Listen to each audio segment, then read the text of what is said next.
Would the Secretary please call the roll?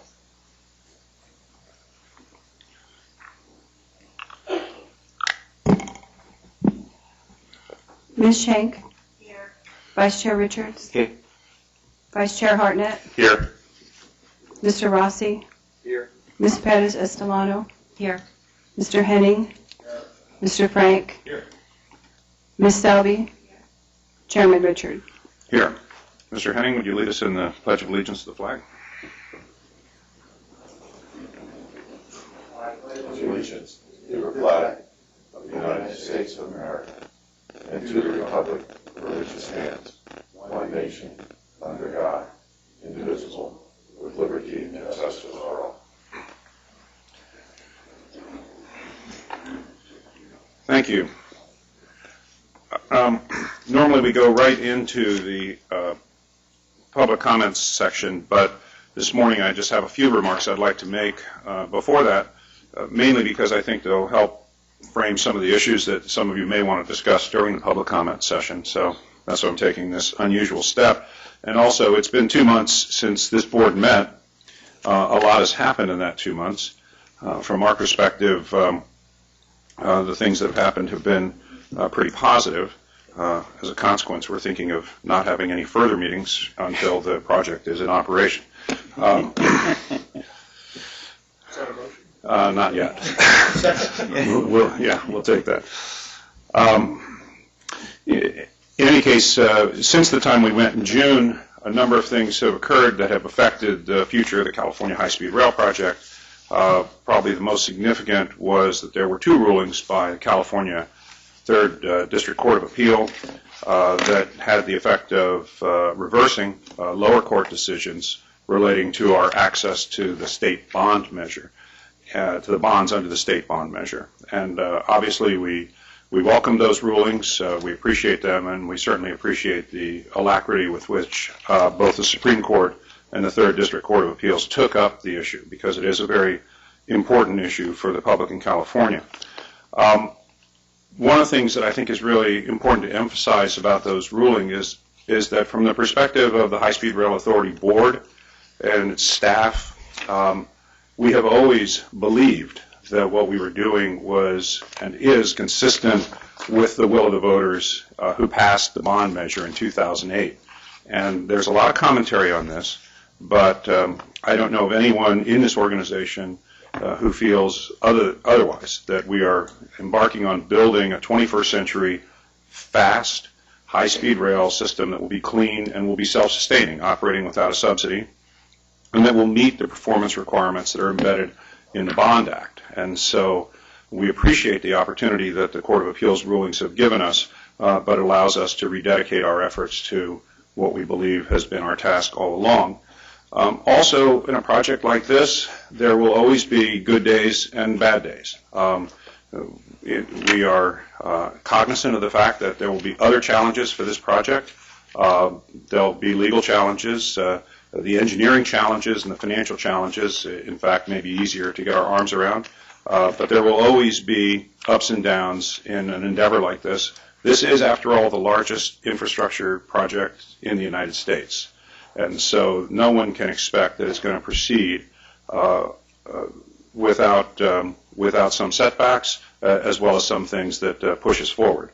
So while we're grateful for the recent legal victories, the thing about this organization is we have always kept our eye on the ball, even when the lower court decisions appear to be negative. We've always focused on what it takes in order to move this project forward and to deliver on what was promised to the voters. In addition to that, the legislature of California, in passing the budget this year, included a very important provision to provide the High-Speed Rail Authority with an allocation of the state's cap and trade funds that provides us with a long-term funding source. And I think this is particularly telling in light of the comparison of what's happening in Washington, D.C., where the Congress has struggled to extend the Highway Trust Fund. And so as we sit here today, the California High-Speed Rail Authority may have one of the more stable transportation funding sources of any transportation project in the country.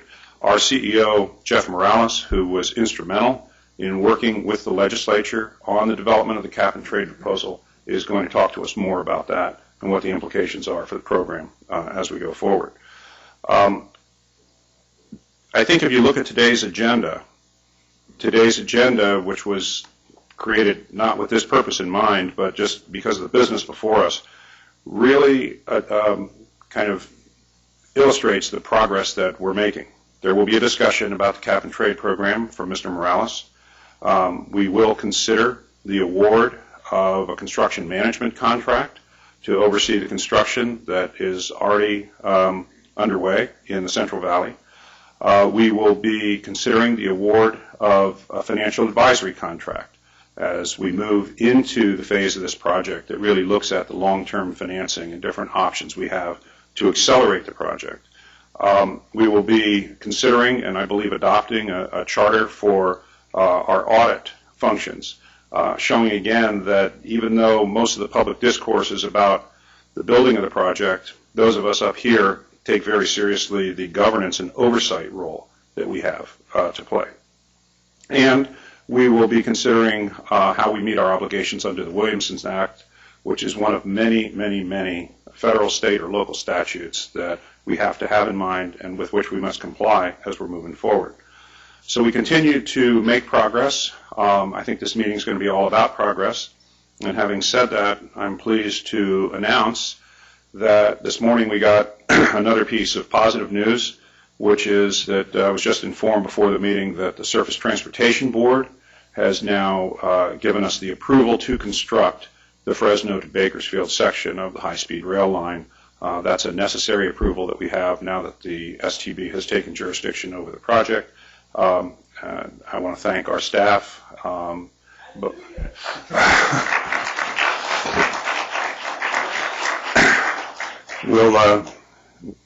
We'll say sure. And I want to thank our staff, and particularly both Mr. Morales and also Mr. Falens and the legal staff, which worked to prepare that document. So all of that looks like progress to us, but we are keeping our focus on moving forward through both the positive and the more difficult times. So I just wanted to frame the issues for that. And with that, we will move into the public comment period, where I am immediately faced with a major protocol problem, because I have, as we always do, asked our elected officials, people who are elected to represent the public, to speak first, and I have to decide whether to first call on Supervisor Henry Perea or Assemblymember Henry T. Perea. Knowing what a proud father Supervisor Perea is, we're going to welcome Assemblymember Henry T. Perea to the podium, and thank you, Assemblyman, for taking time out of a very busy legislative calendar to come see us today. Thank you, Chairman Richard, and members of the board. I thank you for taking me first. I also have a vote on that budget, too, every year. So just want to thank the opportunity, or thank the board for the opportunity for addressing you here today. I think this is my first time I've come before your board. But don't take that as a lack of interest in the project. I've certainly been a strong, very vocal public supporter going back to my days on the Fresno City Council, and certainly have cast positive votes in the right direction to continue to support moving forward high-speed rail. And I do so because I believe that high-speed rail is not only going to be critical in the short term in providing so many good prevailing wage jobs in our community, but we also know that for the long term, connecting Central California to major markets in Southern and Northern California is critical to changing the economic landscape for us in the Valley. And so because of those reasons, very supportive of the project.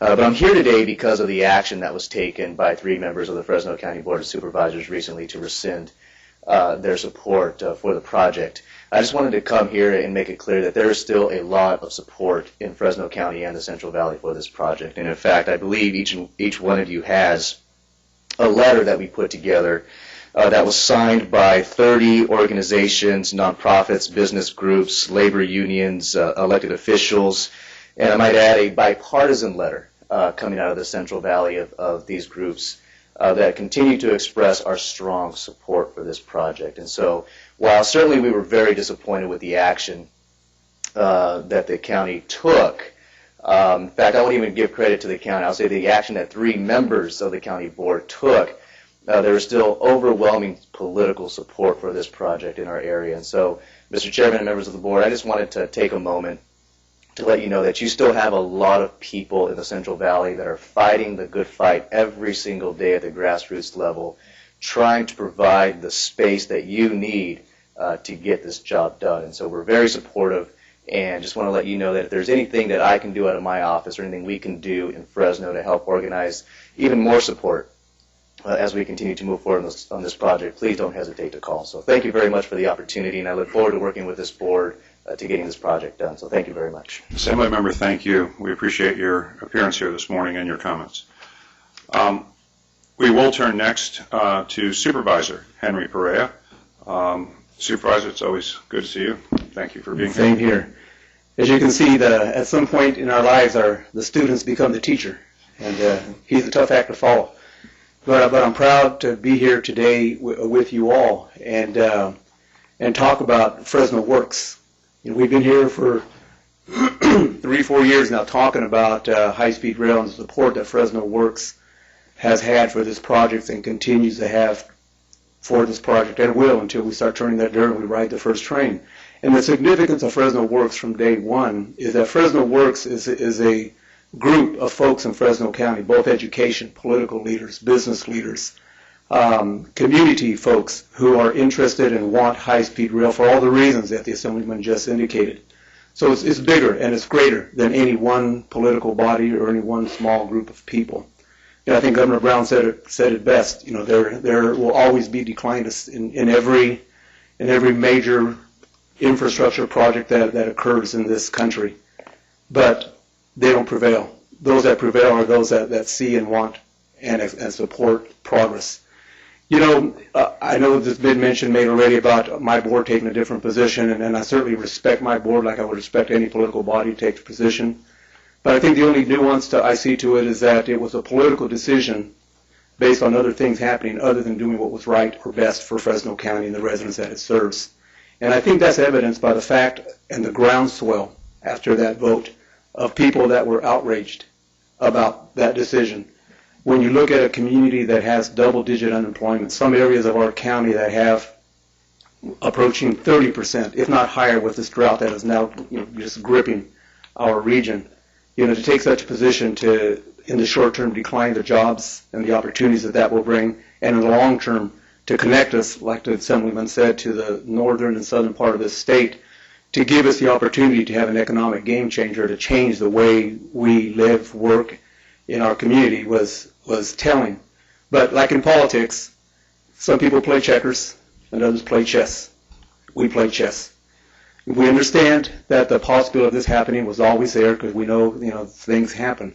That is why in 2011 we made the tactical decision of shifting really the flag of high-speed rail and its support to our Council of Governments in Fresno County, which is where it more appropriately rests. It represents the 15 cities of our community that have passed a resolution. They support high-speed rail. They stand behind it, and they stood behind it by putting $20 million on the table in our competition for the maintenance facility. So I'll just leave you with that, and just one last comment. I know over the years we've all said with progress, with positive decision making, it seems the opposition gets louder, and that's usually the way it works because they get scared. They don't want to see progress. They don't want to see good things happen. But that's good because it just means good things are happening. We're getting closer to the project, and I just leave you with, you have your support in Fresno County. We have a bus that was put together just a couple of days, and they're here today to speak, to tell you that support of the silent majority in the Valley and in Fresno County. And we just ask that you move as quickly as you can and continue to make positive decisions and to make your selection of a maintenance facility sooner rather than later. It's critical and it's time. Thank you. Thank you very much, Supervisor. Next we'll hear from Danielle Bergstrom, representing the mayor of Fresno, followed by Eric Payne. Good morning. Thank you, Chairman Richard, and thank you, Board, for having us here today. I am Danielle Bergstrom. I am the Government Affairs Manager for Mayor Ashley Swearingen in Fresno, and I am here to reiterate what's already been said from Supervisor Perea, from Assembly Member Perea, just to reiterate the support of Mayor Swearingen for the project, both for the High-Speed Rail project as well as for the potential siting of the heavy maintenance facility here in Fresno. The mayor still sees a lot of the benefits for Fresno. As California is in the midst of an economic recovery, we still have double-digit unemployment in Fresno, and we see high-speed rail as the way to really move us beyond that double-digit unemployment, to address our air quality issues, and to really connect us to the rest of California and make sure that we're part of the economic recovery of the state. So please continue to count on the support of the mayor for this. Thank you. Thank you very much. Eric Payne.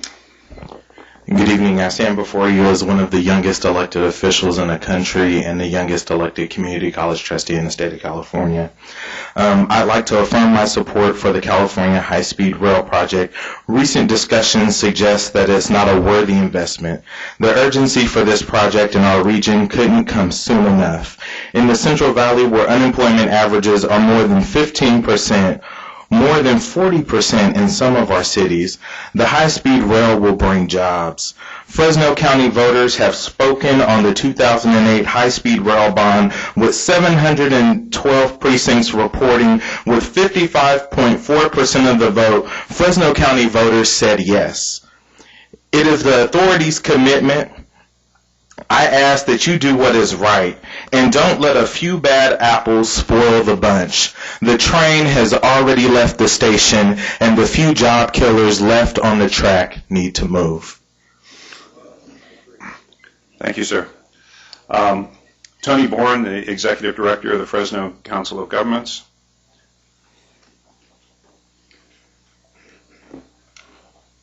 Good morning. Tony Bourne, Executive Director of Fresno COG. Just wanted to state for the record that the Fresno COG remains fully supportive of high-speed rail, and also wanted to state again for the record that Fresno COG's commitment to use $25 million in our local Measure C sales tax dollars is still there on the table. We're still firmly behind all of that. We have strong belief in high-speed rail and the heavy maintenance, heavy maintenance facility. And then lastly, obviously, the sooner the selection is made for the heavy maintenance facility, it will allow us to move forward with the pre-development process associated with the maintenance facility. So I just wanted to get on the record with all of that. Again, thank you. Thank you, sir.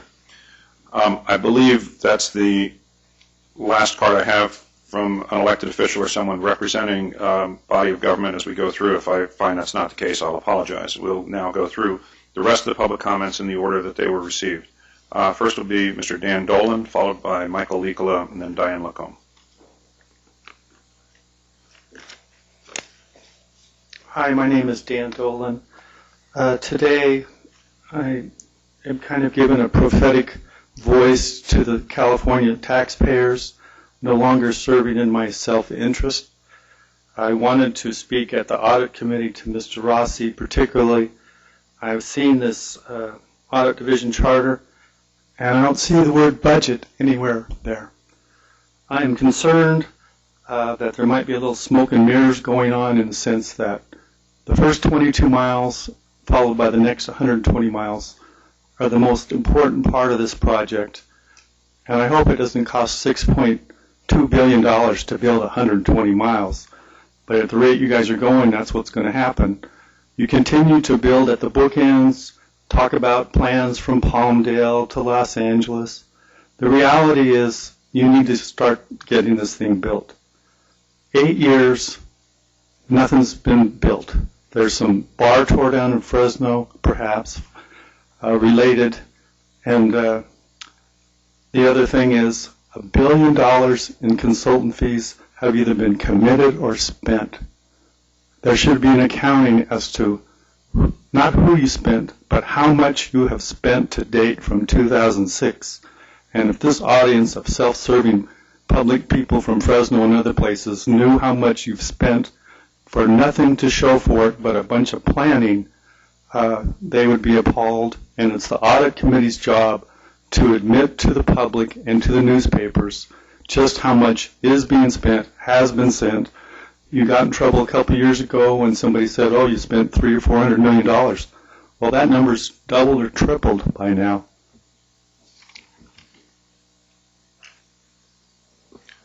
Thank you, Mr. Dolan. I think our CEO will be giving us a report on progress later today.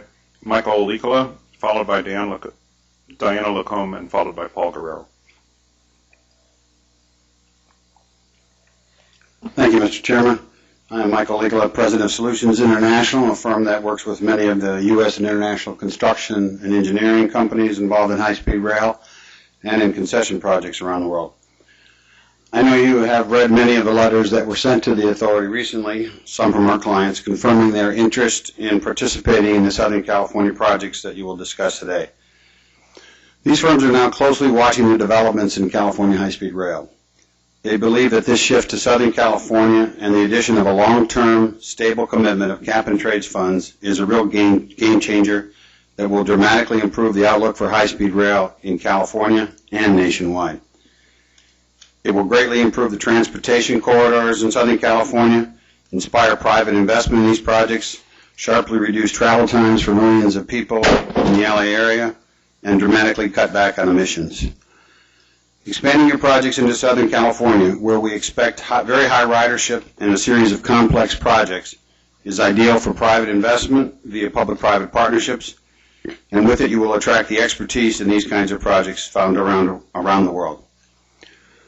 I can tell you that some of these firms are already in conversations with potential U.S. partners, engineering firms, and labor unions about their interest in partnering on these projects. I think that if your Burbank to Palmdale project goes forward, and you clarify the schedule for projects that will extend the high-speed rail to Los Angeles and Anaheim, and also offer a connection to Las Vegas, they would aggressively compete to help build and finance these projects in California.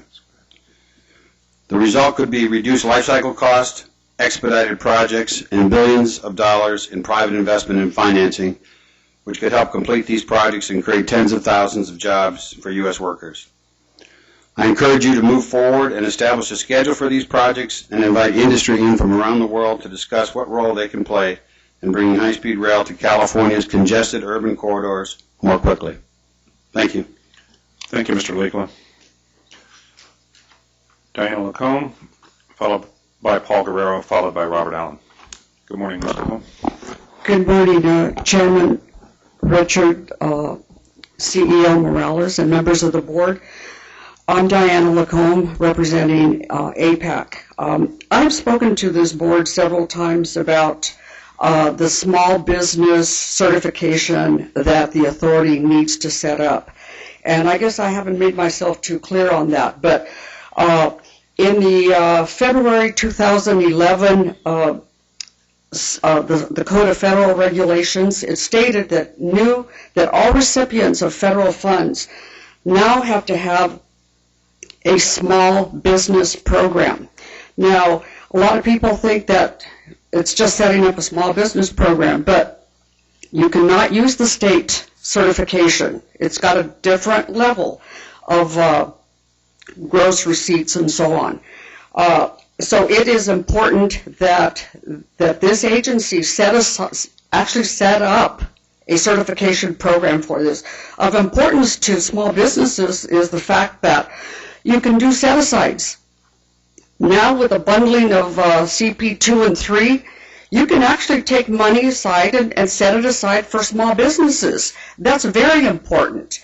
I have handed out I've sent all of you electronic version of the BART certification application. And it says SBE, but don't be fooled. This is small business entity, not small business enterprises.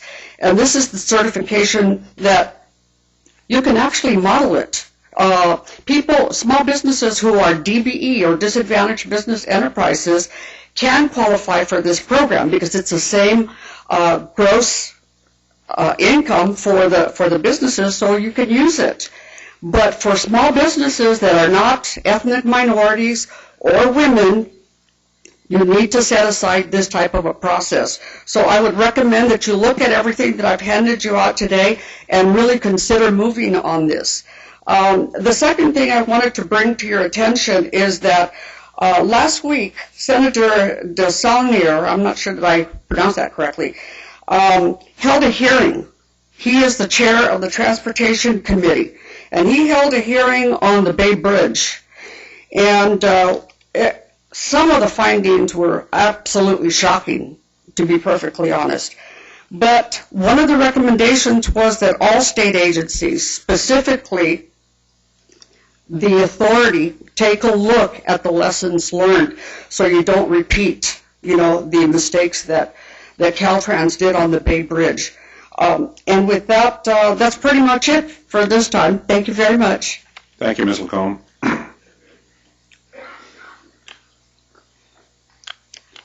Mr. Guerrero, good morning.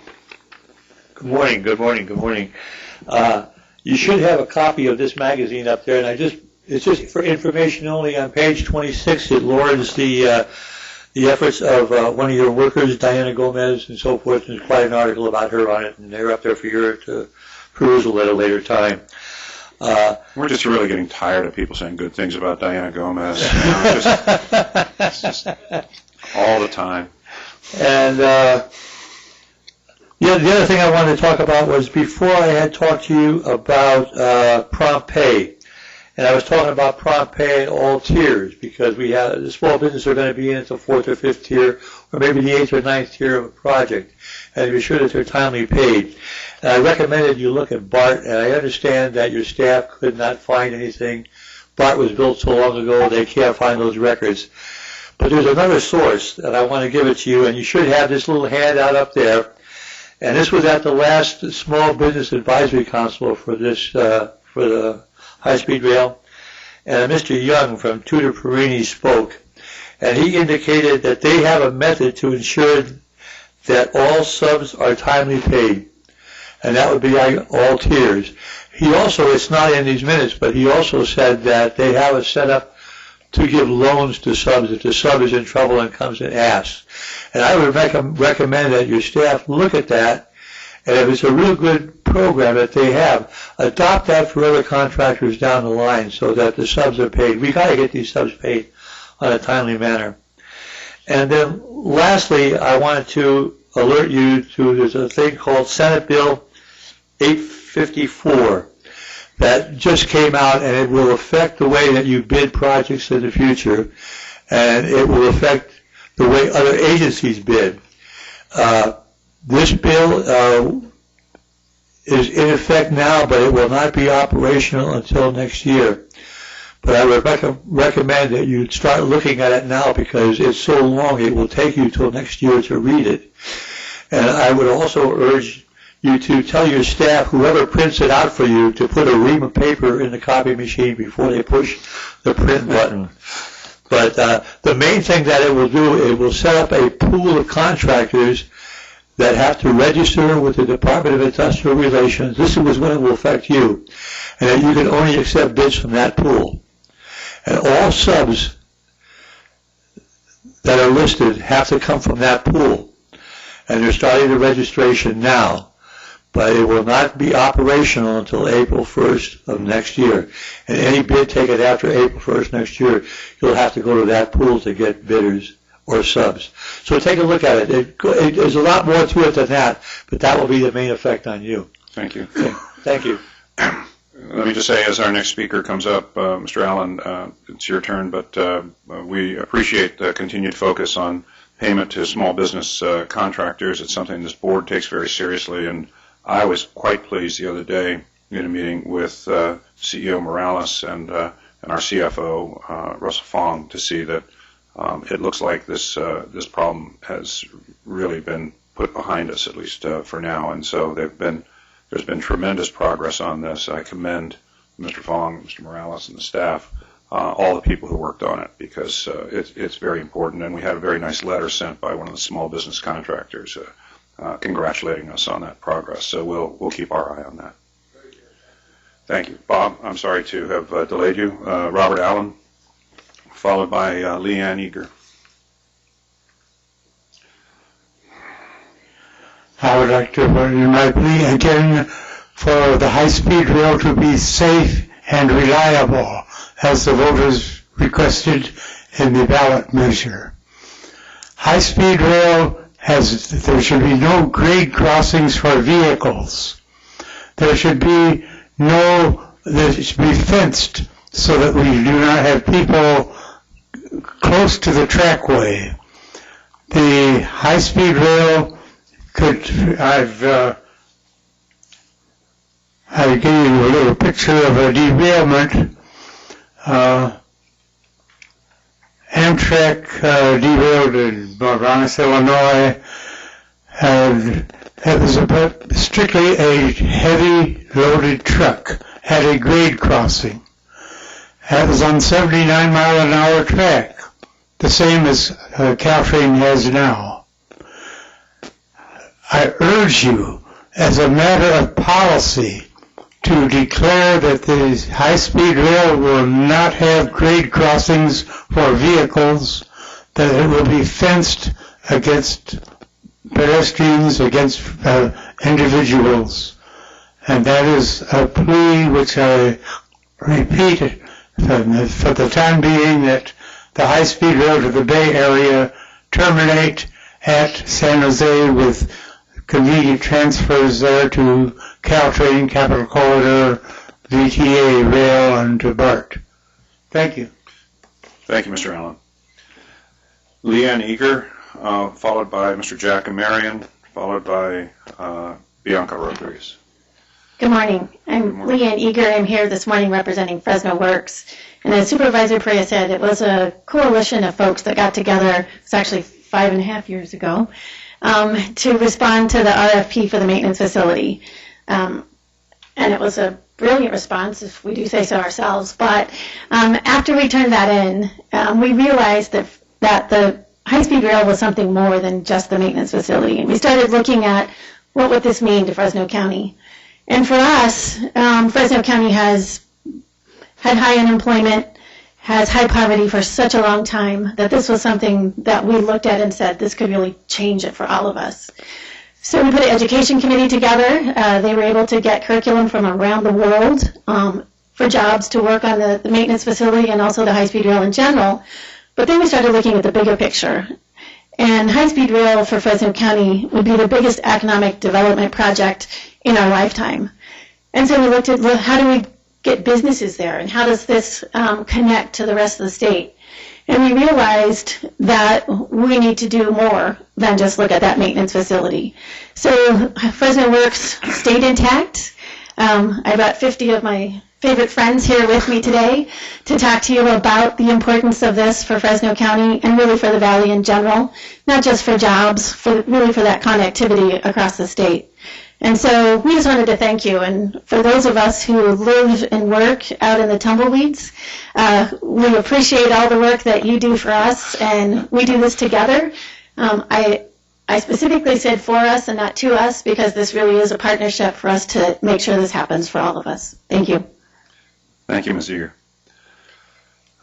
Jack and Marion, followed by Bianca Rodriguez. Good morning. Good morning, sir.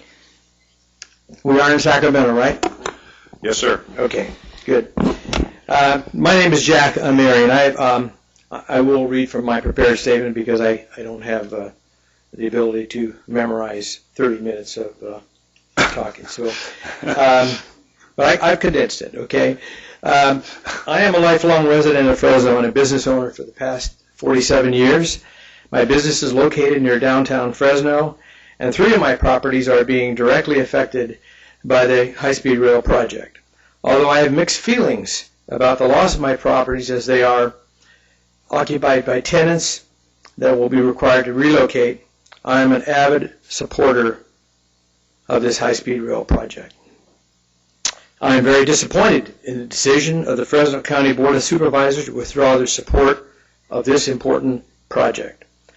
Although I have witnessed some skepticism from friends and colleagues about the ultimate completion of this project, let me assure you that most of those I speak to understand the need and importance of building a high-speed rail network to alleviate the congestion and pollution throughout California. Perhaps it would be helpful to put some historical perspective to the vote by our 3 supervisors. Unfortunately, we have witnessed a consistent record of turning away important projects away from our county due to the lack of vision and leadership. I cite you 2 very significant projects, UC Merced that went to Merced County and Valley Children's Hospital that went to Madera County. Our leaders were very remiss and aggressively pursuing these projects, and they ended going elsewhere. What a lost opportunity. The only explanation that is conceivable for our supervisor to withdraw support is the influence of powerful ag interests. Two of the supervisors that voted to withdraw support are directly involved with agriculture and are aligned with very powerful ag groups in the valley. What other explanation can there be, as this project requires no financial support from the city or the county? I hope this lack of vision by our Board of Supervisors will not deter you in any way from your consideration in Fresno for the Maintenance Service Center. Our state desperately needs this high-speed rail project, and Fresno desperately needs a shot in the arm to bring about economic revival. In closing, let me remind you that the 1920s, when the proposal to build a Golden State Bridge was debated, there were in excess of 1,000 lawsuits opposed to what is now considered one of the most iconic structures in the world.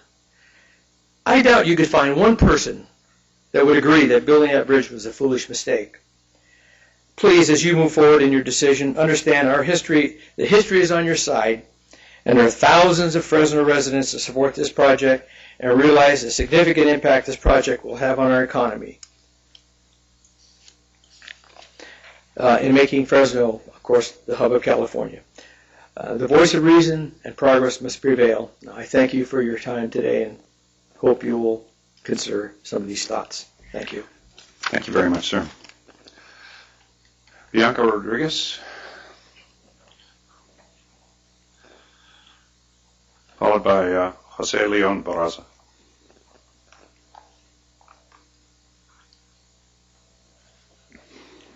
Good morning, board members.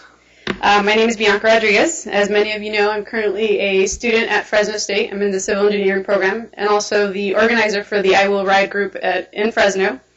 I'd like to begin by thanking you for your persistency and continuous efforts to move forward with the project in Fresno. Over the past year, the Juan Harris Oversight Team for the Authority has hired 2 project interns directly from Fresno State. Just recently, the Authority announced that they would be hiring 2 additional student assistants for the Fresno field office.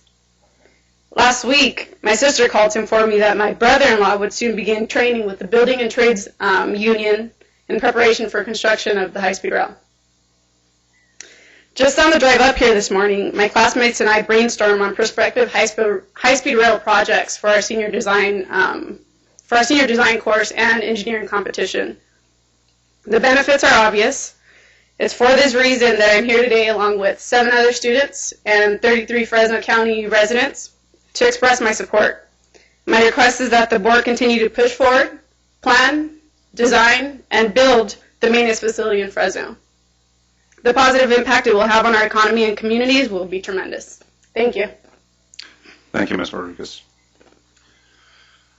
Mr. Barraza, followed by John Leal.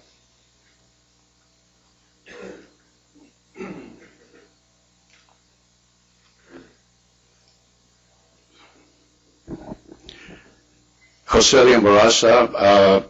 I'm the former Director of Economic Development for the County of Fresno, and having this opportunity to come to Sacramento from Fresno, I really wanted to take advantage of it because Fresno ranks #1 in poverty in the state, #2 in the nation.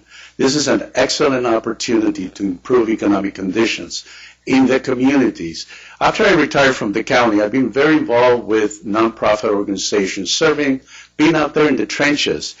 Our organization is working closely with other entities, preparing the workforce, getting ready so that this opportunity translates in better pay for members of our community. A lot of people that maybe now on public assistance will end up having a real job, a higher paying job.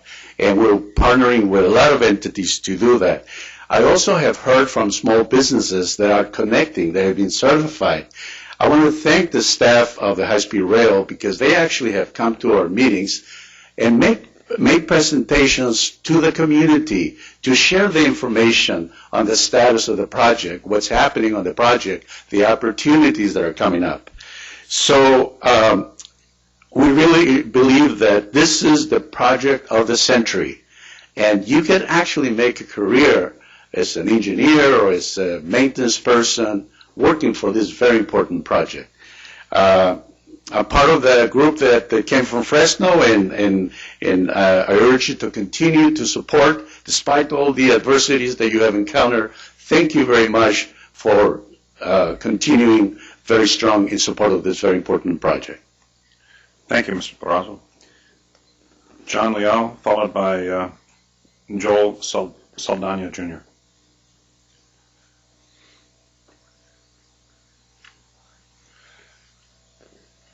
Yeah, that's a good idea. Good morning, Chairman and fellow board members. I'm John Leal, trustee with the State Center Community College District. I am part of the Fresno group here today to voice our support for your continued efforts to build the high-speed rail. For all the reasons already outlined by my fellow trustee, Mr. Eric Payne, I look forward to a partnership between our community college district and the High-Speed Rail Authority with testing and training for the workforce that will be necessary to build a high-speed rail and the maintenance yard hub in the central San Joaquin Valley. And for that, I thank you for your continued efforts. Thank you. Thank you, Mr. Leal, and my apologies for not including you with the public officials before.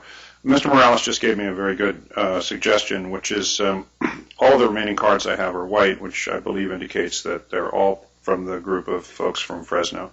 So I think to make this a little more efficient, could I just ask that all of you who have who filled out these cards, why don't you just line up so that you could just speak one after another, just announce yourself as you come up. I'll find your card and pull it out, and I think that way we'll be able to move through this and with less disruption. So, Mr. Saldana, we'll start with you, but anybody else from the Fresno group who filled out a card who wishes to speak, why don't you just start to line up and then announce yourself. Good morning, sir. Good morning, Mr. Chairman, to the board and CEO, Mr. Morales. I want to thank you for the work that the authority has done and is continuing to do to bring high-speed rail to California.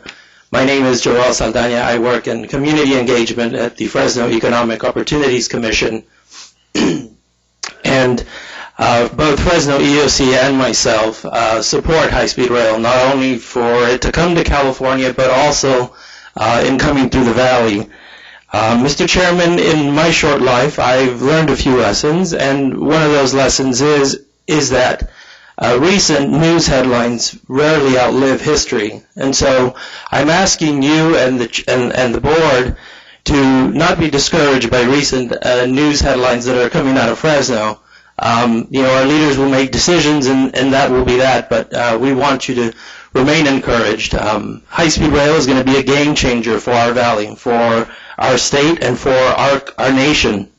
And we think that by coming here today and by sharing our comments with you, we hope that you take those comments and continue to work to bring high-speed rail, again, not just to California, but through the valley.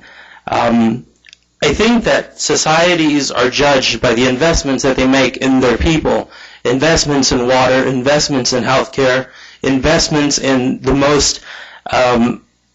the people that are most disadvantaged in our communities. And that means also investments in our infrastructure and transportation. I want to thank you again for your hard work and reaffirm to you here today that Fresno Economic Opportunities Commission and the Fresno Works Coalition are here to support the good work you are doing on behalf of Fresno. Thank you. Thank you, sir. Greetings. My name is David Ortiz, and excuse our tardiness this morning. We had to ride that bus in, and it took a couple of hours. If the speed rail would have been in place, we would have been here far beyond the time that you guys started. On the other hand, as a carpenter out of 701, local 701 there in Fresno, I could tell you that we're being equipped with the training that is necessary for us in order for the bridges to be built that are going to be going over a lot of different, not only rivers, but also interstates and different areas there where they're needed. And you know, as a father of five, I undoubtedly believe that this would be the stability that my family personally is looking for in order for us to meet just the daily goals of our family, of not only staying together but providing the basic needs for our families. And so please continue to persevere in the area of the high-speed rail, because we undoubtedly believe that it will be of major investment, not only for you but also for us. Thanks. Thank you, Mr. Ortiz. Good morning. My name is Marcus Williamson from the Fresno Local Conservation Corps, ALC. This opportunity that I have here, that we all have with the high-speed rail, I just think it'll be an amazing approach to the future. By being a young adult, not that many opportunities in Fresno, California. I'm 22 years old, and I work for the Local Conservation Corps, which is a reentry program for young adults that can basically make it on a real world, like in the real world. And I just feel like the high-speed rail, it'll open up doors for not only me, but for like people after me, like my little brothers that's growing up after me, and for them to be able to get on the high-speed rail and come north or south in 1 hour to Sacramento or LA.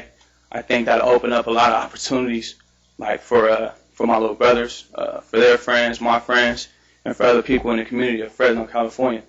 And we really support that all the way. My mom, she was just telling me about it the other day, about the high-speed rail and how I should really get into that. And then the different aspects of the high-speed rail, the training that we should be able to be a part of, the engineering part, the actual making of the high-speed rail, and then after the high-speed rail is made, the maintenance that we can do, and the different training that it'll offer for the Local Conservation Corps and the students and the kids in our community. And we support that very much, and hope you move forward in doing that. Thank you. Thank you, sir. Good morning. My name is Manuel Muniz. I'm currently a student at Fresno State, and as a future construction manager, I look forward to to working on this project, and especially look forward to riding it up and down California. Thank you. Thank you. Yes, High-Speed Rail Board, I want to thank you for putting on this meeting again. And also, I want to thank the Could you President. introduce yourself, sir? I'm sorry. I'm John Hernandez, Yes. former CEO of the Central California Yes. Hispanic Chamber of Commerce. I want to thank Mr. Morales for coming on down, and also Chairman Richards for speaking at the Board of Supervisors meeting. Again, as you can see, Fresno County is united to have this project. Please do not let the voices of just the few outweigh the voices of the many here today. The high-speed rail project is the opportunity for not only Central California or Fresno, but the state of California. We are now competing on the global scale, and we need high-speed rail to be competitive. As our state continues to grow, with population headed towards 50 million by 2050, it's important that we have an efficient, safe, and low pollution type of way to move people around this state. When you look at the costs of highways, roads, bridges, and also airports, it's apparent that the value of high-speed rail is here. And we want to make sure that small businesses also get the chance. And I want to thank you for having this small business certification guide. And I'll give it to this lady here so she can get that great information. The work that Diane Gomez has done, Leanne Eager, Supervisor Perea, and others is very, very important to the Valley. And we want you to know that we want that maintenance facility in Fresno County. Thank you. Thank you, Mr. Hernandez. Michael Evans, I'm the chair of the Fresno County Democratic Party, and I just want to reiterate that Fresno County Democrats are strong and enthusiastic supporters of high-speed rail, and particularly coming through the Central Valley. Thank you. Thank you, sir. Good morning. I'm Matthew Vihos, Assistant Engineer at Precision Civil Engineering Fresno, and I'm honored to be working on this project. Thank you. Thank you. Good morning. My name is Anthony Zamora. I'm with the I Will Ride group, and I'm here to voice my support for the high-speed rail. Thank you. Good morning. I'm Jeremy Hofer. I'm the Development Manager at Fresno Community Development Financial Institution. We're a subsidiary of EOC. And we've helped finance businesses that are moving, relocating due to the high-speed rail up and down the valley, as well as we've financing companies that are working on the project. And I just wanted to voice my support for both the high-speed rail. We're looking forward to financing many more companies that are involved with it over the years, but also for the maintenance facility being located in Fresno. We have a good location, central location, and we look forward to that happening. Thank you very much. Thank you. Hey, good morning. I'm Lorenzo Mata from Local 701. I just want to say I support the high-speed rail. Thank you, sir. Hi, good morning. I'm Catherine Robles. I am a small business owner of a real estate company in Fresno. Also the chapter president of the National Association of Hispanic Real Estate Professionals and a commissioner board member of Fresno EOC. Just like you to know that I do support the high-speed rail. Thank you. Thank you. Good morning, board. My name is Patrick Turner. I'm a resident of Fresno County and also the Assistant Director for the Employment and Training Department of Fresno County EOC. Just wanted to make sure you all know that we support the efforts you are doing. It will provide jobs that are greatly needed in our area, and please continue the effort. Thank you. Hi, my name's Danielle Gonzalez. I'm a new member of the Carpenters 701, and I just want to tell you that I support the high-speed rail. Thank you. Hi, my name is Jocelyn. I'm an intern for Catherine Robles for CAHSRA Rose Realty.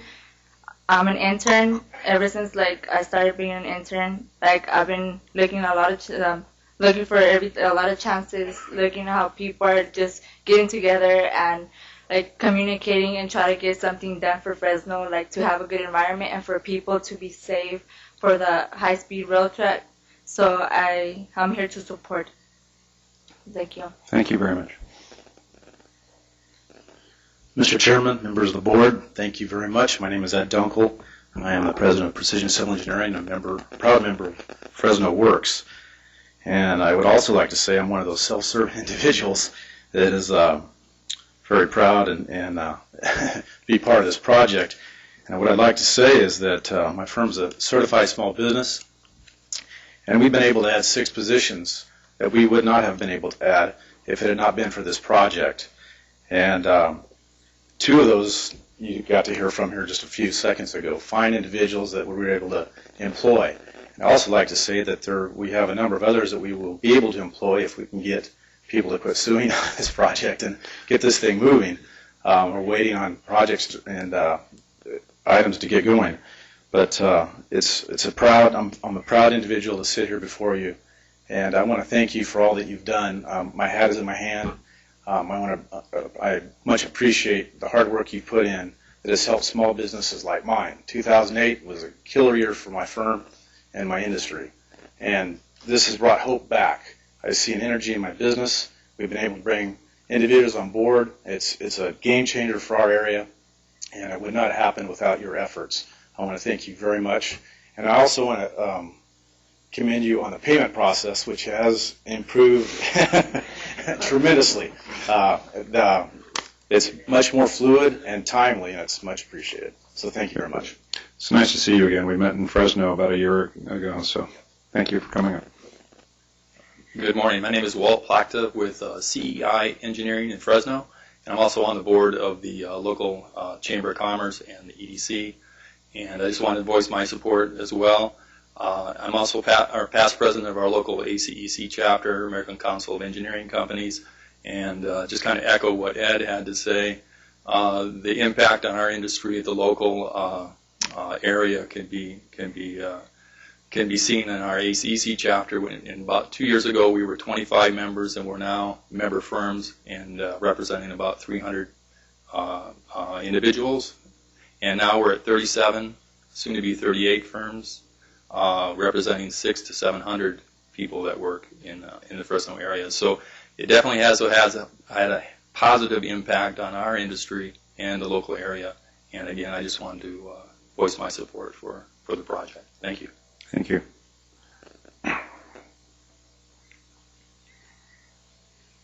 Good morning, I'm Jessica Zaragoza. I'm a resident of Fresno County, and I just want to voice my support for the project. Thank you.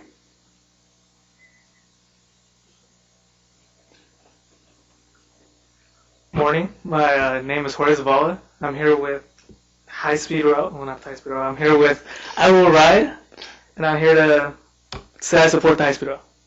Thank you. Thank you very much. Hi, my name is George Solorio. I'm a senior at CSU Fresno. I'm studying civil engineering, and I'm also an active supporter for High Speed Rail, and I'm also with I Will Ride. Thank you. Thank you.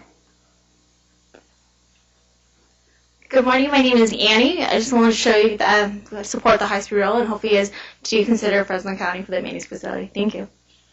Thank you. Good morning, Board. My name is Chuck Rielhas. I'm the Executive Secretary-Treasurer of the Fresno Madera Tulare Kings Building Trades Council. I came before this body last year sometime to report out on pre-apprenticeship, and I wanted to just kind of update the Board on what we've done so far. We've put 2 classes together under the Building Trades label, I guess you could say. So it's a pre-apprenticeship program. We've put 42 people through our program. The first cohort was 21 people, 100% employment. Everyone went to work, some on high-speed rail-related projects, but the majority on other projects throughout the building trades. Second cohort we just finished up Friday, 6 of which have already gone to work on solar projects within the IBEW. So it is because of the support and the foresight of this board that instituted the National Targeted Hiring Policy that allowed us already to make a positive impact in the community when it comes to job placement. So I want to let you know I appreciate the continued support and effort of this body to high-speed rail in our area, and also advocate on behalf of the heavy maintenance facility in the Central Valley. Thank you. Thank you very much. Are there other speakers this morning? I have no other cards. Excuse me.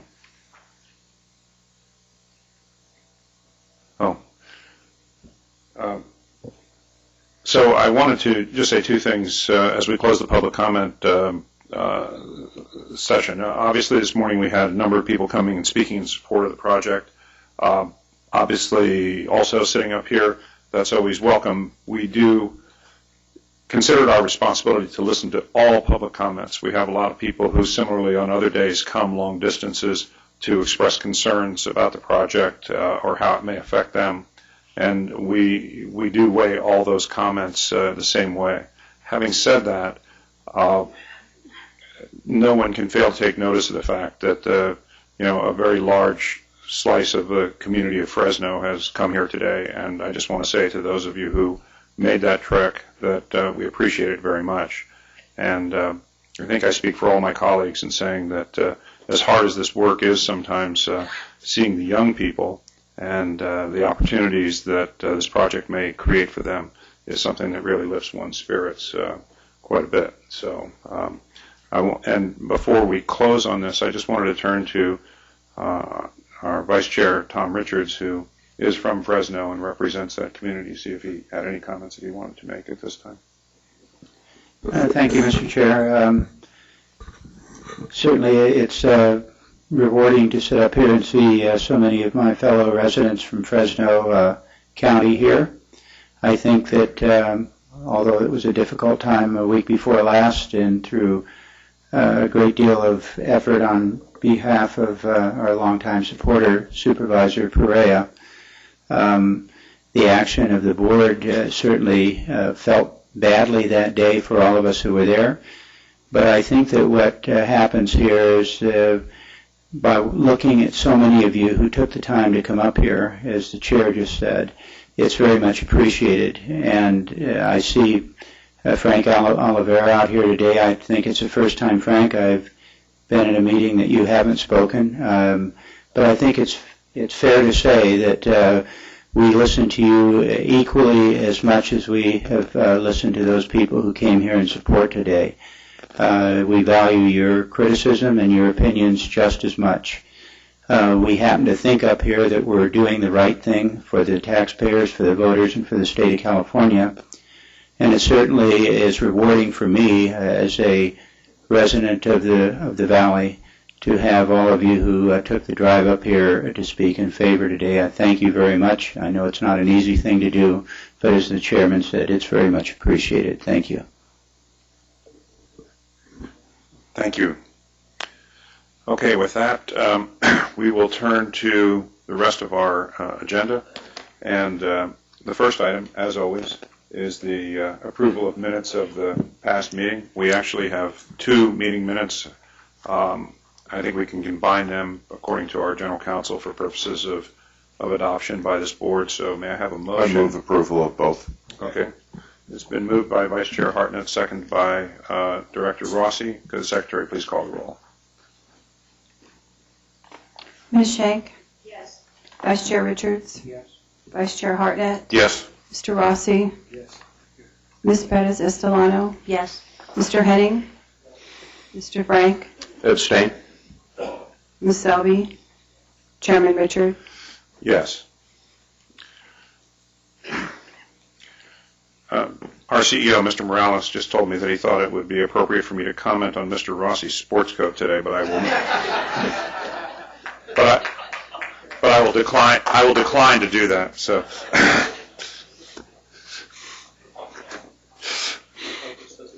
Yeah. He will be back. Actually, I think legal counsel commented on it as well. Legal counsel commented on it as well, right.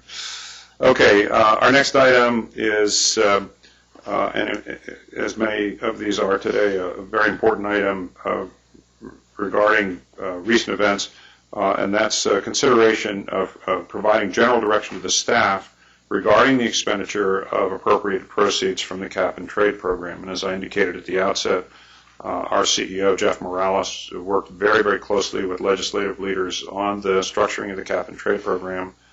We were extremely gratified that the legislature allocated the portion that it did to us. I'll let Mr. Morales explain that and also talk about this item. But Jeff, thank you for your work on that. It's really been pivotal for the project. Thank you, Mr. Chairman. And this, as is every success, it's a team effort. And I think a lot of the people we heard from in the public comment period were engaged in that process as well as a great effort from our staff. And I think, again, just a consistent showing of support and an understanding from the legislature of the importance of this program to the future of the state, really along the lines of what we heard in the public comment period today. What we wanted to do today was, given that the board has not met since June in public session, wanted to run through what's happened in the interim, and most significantly, the adoption of the budget, which I'm not sure we can overstate the significance of the budget to this program. It really is a seminal event in the program and in the history of the program. But it's also very important to note it's not just important for high-speed rail. I think what the governor proposed, what the legislature ultimately adopted, it not only advances this program, but represents a landmark investment in rail, transit, sustainable communities, and transit-oriented development in the state. There has never been an ongoing source of funding for these programs at the state level before. We now have that going forward, and that really is critical. So I'll talk briefly about what's in the budget, and then, as you noted, I want to talk about then the direction we intend to propose to the board, general direction for use of the proceeds. The budget action really took place in 2 steps. One was the appropriation of cap and trade revenues specifically for this current fiscal year, starting in July 1, and then secondly on an ongoing basis. The first year there were $872 million in cap and trade proceeds that were available for appropriation. And this is the breakdown of how it was provided. And you see it's really a wide-ranging program, consistent with and implementing the Air Resources Board's scoping plan, and representing a multi-pronged approach to reducing greenhouse gases in California. One of the things that is different about California than many other states is that transportation is the largest single contributor to greenhouse gases, as well as other pollutants. In many other states, maybe most other states, utilities are the largest generator. In California, because transportation is the largest contributor, the ARB, the governor, and now the legislature have said that the largest share of cap and trade proceeds should then go to solving that problem and make transportation part of the solution as we go forward, rather than part of the continuing problem. And so what you see is a significant investment of cap and trade revenues in various transportation programs. Significantly for us in this program, the $250 million in cap and trade revenues this year. But you see other significant investments, including in clean vehicle purchases, and also a number of other areas affecting sustainable communities.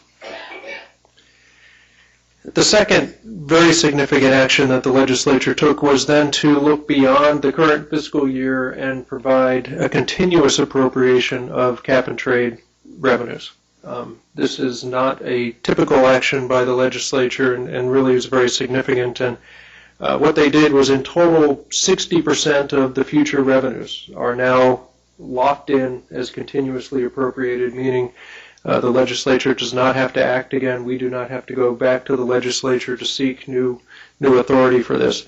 And we heard some public comment from that. That is a hugely important signal to the private sector to facilitate their investment in the program.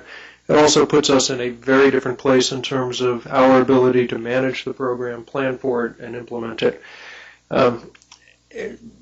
High-speed rail, as is often the case, got a lot of the attention about the cap and trade monies, but it's important to note that 35%, in fact, went to other programs, to transit, to intercity rail, and again to sustainable communities, affordable housing, other programs. 25% coming to the high-speed rail program on an ongoing basis. The legislature left itself then 40% of the revenues year to year to appropriate to specific programs as they see fit. So that takes us to what that means for our program. And in summary, there are a few things that I think, just as a kind of matter of principles, are really important to recognize. One, the cap and trade funding allows us to move forward on multiple segments simultaneously and to build this program out as a system and be able to invest in those, not wait for the next round of funding, whether it be federal or state, to come along, but instead to be able to move ahead and move forward. And as we'll talk, very significantly, we'll be moving forward in three areas simultaneously, and I'll go into more detail, but it's really important to note that this is a program. This is a statewide program, and so we'll be moving forward simultaneously on the peninsula with the electrification of the Caltrain system and continue that work, continue with the work in the Central Valley, build that out, and now with cap and trade we can also put new focus on Southern California and on creating a connection from the south as well as from the north. That is significant in several ways. It creates and starts activity in Southern California, can provide nearer-term benefits. It also creates the opportunity to tie into sooner and really advance what could be the first leg of an interstate high-speed rail system by connecting at Palmdale to the Express West project, which in part because of what the action that the legislature here took is seeing some new life, and hopefully now we'll be moving forward. Sometimes it's helpful to have a reference, and I think there's been some question about how we would build this system out. One of the concerns that I and a number of the board members shared when we came on was when Prop 1A passed and immediately after, there wasn't a clear sense of how this program would really be implemented and how you would build a 520-mile system. It's helpful to look at history and other examples, and what we've got here is the construction of I-5 in California, and it's typical of how big infrastructure projects are built. They're not all built at once. It's kind of what I refer to sometimes as the Christmas morning scenario, where we just wake up one day and suddenly it's happened. They're built over time and they're built in segments, and you put those segments into use as you can. That happened with the I-5 over a period of almost 40 years of construction. As piece by piece it was built, ultimately linking up to a full north-south connection. As we build our program, it's the similar sort of principle that will apply to our system. Yeah. So I'll just quickly talk about some of the progress on the three areas, again, on the peninsula, in the Central Valley, and in Southern California, and how the cap and trade funding will be used. It's important to note the electrification of Caltrain is underway. The environmental clearance is being led by the Peninsula Corridor Joint Powers Board, with the target of completing that environmental clearance by the end of this calendar year, and then being under construction shortly, under procurement and construction of that electrification shortly thereafter. The target being to have electrified rail service on the peninsula in 2019. And so we are supporting Caltrain in that effort and working with them to achieve that. We sometimes don't pay enough attention to what's happening in San Francisco. The Transbay Terminal project, which is our northern terminus, is well under construction. Got lots of hard hats, lots of men and women in orange and green t-shirts hard at work with that project. And that's having already, we see important impacts in terms of development in that part of the city happening around that station, and the anticipation of what that station will bring to the city. We have also just recently entered into a planning agreement, a planning grant with the city of Gilroy for the station there. They're very excited about what high-speed rail will bring to them. We're working with them on that and expect by the end of the year to have a similar agreement in place with the city of San Jose. Central Valley, we're obviously we get a lot of attention, and a very significant step this morning, as the chairman noted earlier, with the federal approval to proceed with the construction now from Fresno through Bakersfield based on the approval of the environmental documents there. So now we have full construction authority basically for the entire Central Valley segment, which is a huge milestone for us as a program. Construction Package 1 is well underway. You've seen reports, I think, of some of the physical work beginning there, where we are removing abandoned buildings, cleaning up some blight in areas in anticipation of construction, and also beginning some of the early construction with the test piles for the river crossings there. That's real work underway. We have, I believe, the latest count, something like 47 Fresno County-based companies either based in Fresno or with a presence there working. 71 companies throughout the Central Valley working on the program already. Over the next few months, we're going to see the activity ramp up significantly as we move into full construction there. At the same time, we're proceeding with the procurement of the next design-build package. Bids are due in October. We hope to come to the board right around the end of the year with a recommendation for award of that next contract. Again, we've cleared the environmental approvals and are moving forward with that section. Then in Southern California, and this is again what Cap and Trade lets us do differently than we were doing before, and that is to put some focus on those segments there. And in particular, we're looking at Palmdale to Burbank as a key segment, moving that program forward more aggressively. Again, creating the opportunity to link up with the Express West project as it comes from Las Vegas, and then creating ultimately the north-south connection to the Central Valley through Bakersfield and up. We have taken some steps recently to advance that, including splitting the environmental documents so that we're looking at Palmdale to Burbank separately, then from Burbank to Los Angeles into Union Station, so that we can move forward as we get Burbank Palmdale resolved and cleared going forward. Significantly, we will also be able to work both potentially with the cap and trade monies that come to the authority, but also those that will go to intercity rail and to transit to see that investments are made in complementary projects in Southern California that can provide near-term benefits and ultimately be incorporated into our system.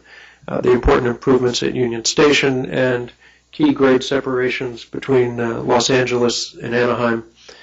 We're also moving ahead, as we are in the north, with planning grants, working cooperatively with the cities there so that we can make sure that as we develop our stations, that we achieve the kind of benefits that we actually intend to achieve, and that we work closely with the cities to do that. So, Mr. Chairman and Board, I'm happy to take questions, but that's the general direction you have in your packet. Also, correspondence that I sent to Senator Padley before the vote on cap and trade, as well as correspondence from State Transportation Agency Secretary Brian Kelly to Senator Galgiani. And what those two letters together really underscore is, again, moving forward on a statewide basis with an unprecedented investment in rail in the state. And what we are seeking today is the board's concurrence in that general direction of how to move forward. We will make specific decisions, obviously, as the circumstances dictate, but we did want to get affirmation from the board of this general direction, and we'd be happy to take any questions. Before we go to questions, I just would like to make two quick observations. The first one is that this board has been around for a long time. It's been through a lot, and it's had more than a share of controversies and more than a share of critiques and criticisms. But one of my observations about the strength of the High-Speed Rail Authority is that it has always been forward-looking, and because of that, when opportunities arise, we've been ready to capture them. Ms. Schenk is the sole member of this board who was here in 2008 when the stimulus package was passed by the President. Because of the planning work that she and her colleagues had done at that time, the board was well positioned to make application to the federal government. As a consequence, California got the lion's share of the money that was there, and that's what launched us on this enterprise. Mr. Morales and his staff, and working with the board, we spent a lot of time thinking down the road about what's going to happen. And so when the opportunity afforded itself through cap and trade to look at a continuous funding stream, we were ready, and I think that, along with the hard work of Jeff and his staff and the external advocates, put us in the position where the legislature felt comfortable giving that allocation to high-speed rail. I know that you made, and my second point was, I know that you made kind of an instant decision at the 11th hour of the debate in the legislature to articulate what you felt was this board's direction in terms of how these monies could be best spent to advance the program. I personally am very comfortable with the way that you articulated that to Senator Pavley, and so I'd like to hear from our colleagues, but I think you did the right thing, and I think that the way that you laid this out in your letter to the Senator really articulates the way this program should proceed. So I just wanted to thank you for that. Questions or comments from members? Mr. Frank. A general comment and then a specific suggestion regarding the resolution.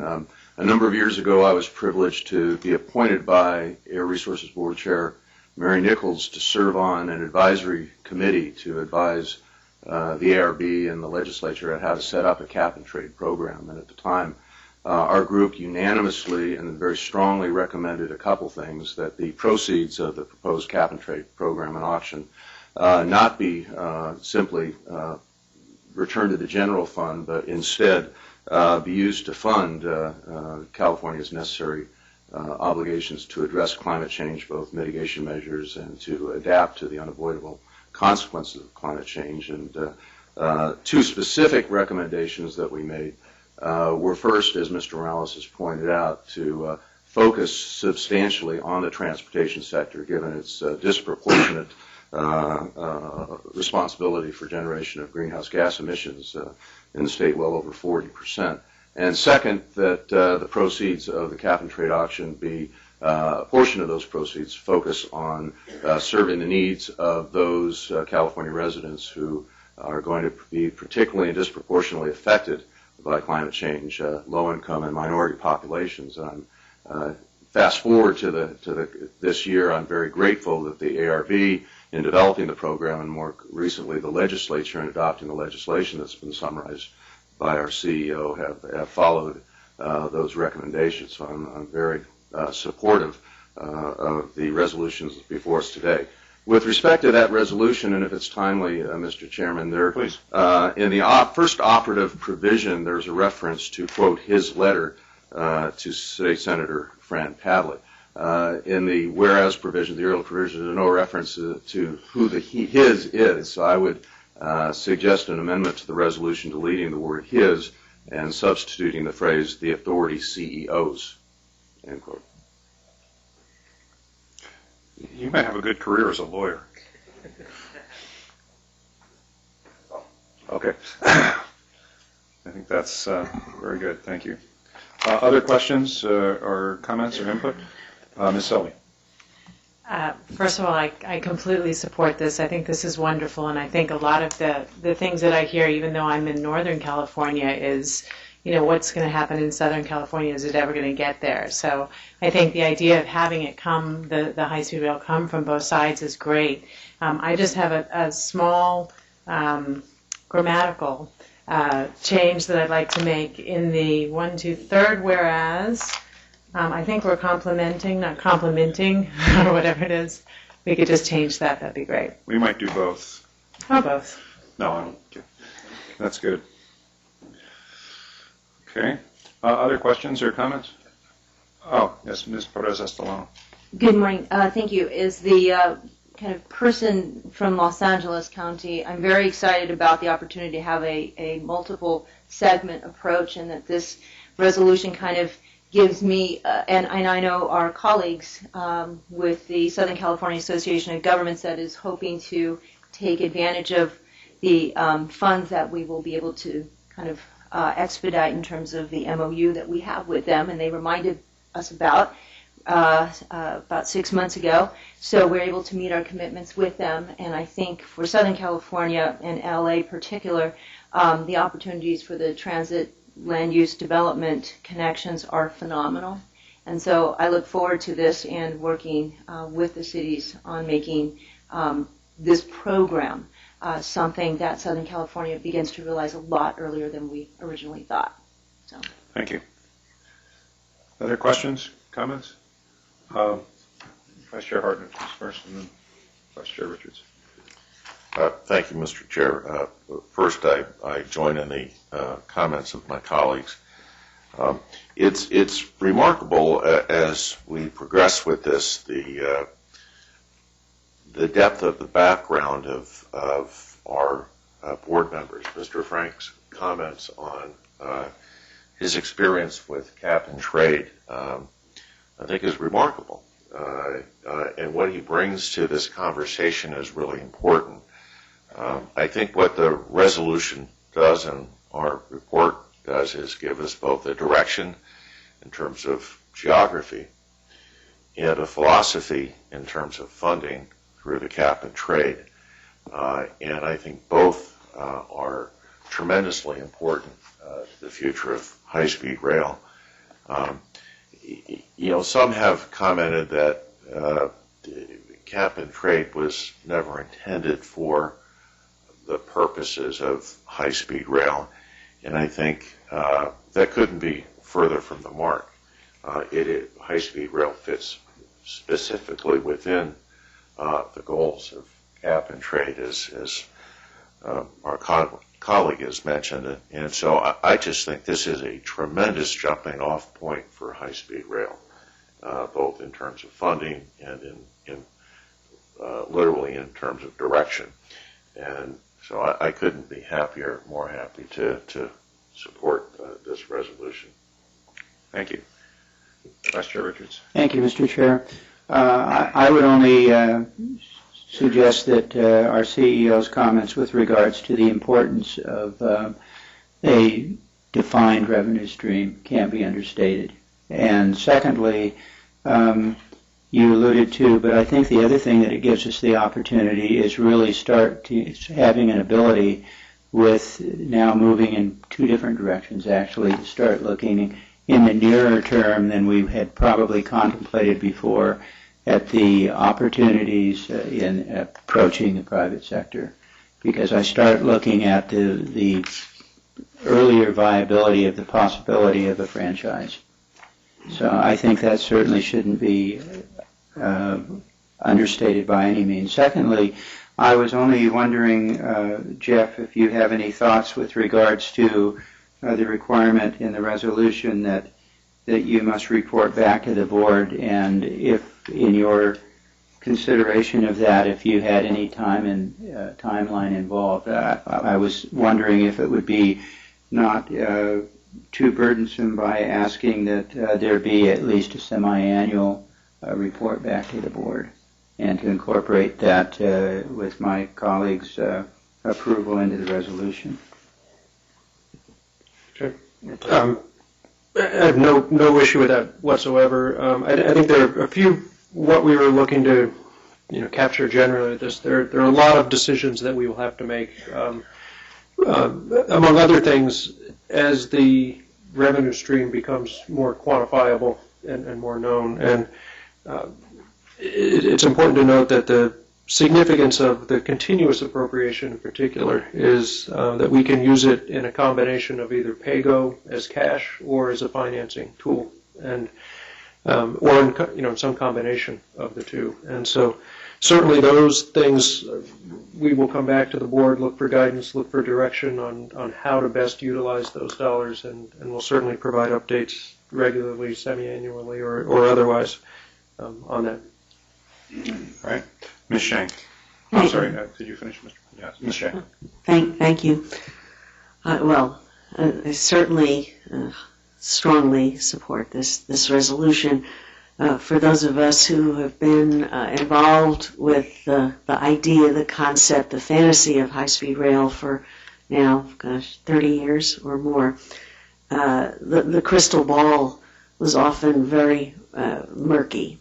And even in recent years, it was cloudy.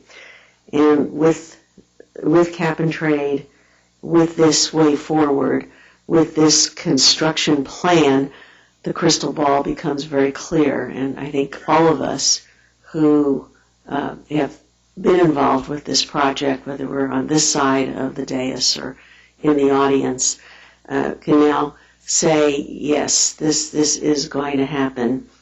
And we have the financing, we have the plan, and Jeff, I want to thank you personally for the effort, the clear thinking, the leadership that you provided in bringing us to this point. Obviously, it is a team effort. Our chairman has been incredibly involved, the staff, but your handiwork is so evident in this, and I thank you for it. Ms. Shank, I'd like to just also point out, you had raised with me earlier this week a very important point. The cap and trade dollars, while we don't know the magnitude, we know that it's going to be a significant amount of money. And while we do have general oversight functions of this board that I think are very, very strong through our Finance and Audit Committee and the activities and the involvement of the board members, this is a new funding source of indeterminate length and size. And you raised the issue of whether we should make special efforts to make it clear to the public that this is something that we are going to monitor very closely to make sure that the dollars are well spent. I don't mean to steal your thunder on this because it's your idea, but you've raised this, and I think it's a matter that our organization should consider. And would you like to just amplify on that? Well, thanks, Mr. Chairman. Actually, I was going to bring it up under the next agenda item, but I'm happy to do it now because it does directly impact the cap and trade dollars. As you note, these are large sums, and we have a responsibility to the public, to ourselves, to the legislature, to the governor, to ensure that these dollars are spent wisely, that we are on top of every possible avenue dealing with mismanagement or fraud or all the many ways that the dollars can go astray. And so, yes, I did ask if you and our CEO would look into some ways, perhaps tied with our audit and finance function, to give the public confidence that we are going to be very, very close stewards of the monies that they have now entrusted to us. And I appreciate your willingness to take a look at that and perhaps at our next meeting come back with some way forward on it. The buck, these bucks will have many stops along the way. And we want to make sure that they're monitored, that they are reviewed. That old saw, we trust, but we want to verify. So thank you for your willingness to look into that. Thank you for raising it. I will work with Mr. Morales and our Finance and Audit Committee, and we need to take, as you said, we need to take special care to demonstrate our vigilance over this. Thank you. Thank you. Just before we vote on this, Jeff, did you want to make a point? Go ahead. Just briefly, I wanted, Transportation Secretary Brian Kelly had planned to be here this morning and wasn't able to make it because of a scheduling conflict, but I did want to reinforce what he would have said, and something that we are doing, which is he has the responsibility of developing guidelines for the use of the other cap and trade revenues on the continuous source for the intercity rail and for the transit investments. We're working very closely with him and his team. The intent there is to really make sure that this all functions as a program, and that there are complementary with any investments made in transit and in rail, whether it's in the ACE system, whether it's to make sure that the investments we're making in Caltrain really achieve the outcomes that we're looking for. Again, the investments in Southern California. So this really is being developed as a statewide program, comprehensive program. We're not working in isolation in any way, and I think that helps address some of Ms. Shank's concerns about the expenditure of these dollars. They will work together. Good. So I just want to make one last observation, which is this, that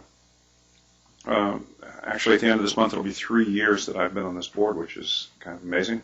But for the last 3 years, the focus has been on the Central Valley, and all the effort to get the project going has basically been in the Central Valley. When we got the appropriation in 2012, there were bookend funds and all that, but most of the attention has been on the Central Valley. There are 9 men and women who sit up here, only one of whom lives in the Central Valley, and yet all of us have defended the decision to start in the Central Valley because we needed to secure the right-of-way, we needed a place where we could test the trains. There were a multitude of reasons, and we stood up against people who wanted to divert the money from the Central Valley, put it in other parts of the state, and I believe it was the right thing to do, and I was very proud as a Northern Californian to go to Fresno, to go to Bakersfield, to go to Hanford and say, I believe this is where high-speed rail needs to start. But now, because of the work that Mr. Morales described, we have this additional opportunity, as he said, and now we are jumping down to where Ms. Perez-Estelano lives and starting to build in the other direction. And Ms. Schenk, we're spreading out. And it's really, really important because, as Ms. Schenk said, now I think most people see that this thing is going to really get off the ground. none of us up here ever thought we were building a train to nowhere. We always believed we were building the spinal part of the system, and this is a system, it is a program. One of the things Mr. Morales has emphasized, he didn't emphasize it so much today, but he has emphasized throughout this discussion, is the immediacy of the impact of the Burbank to Palmdale investment in terms of reduction of traffic, reduction of greenhouse gas emissions, reduction of criteria pollutants by the end of this decade.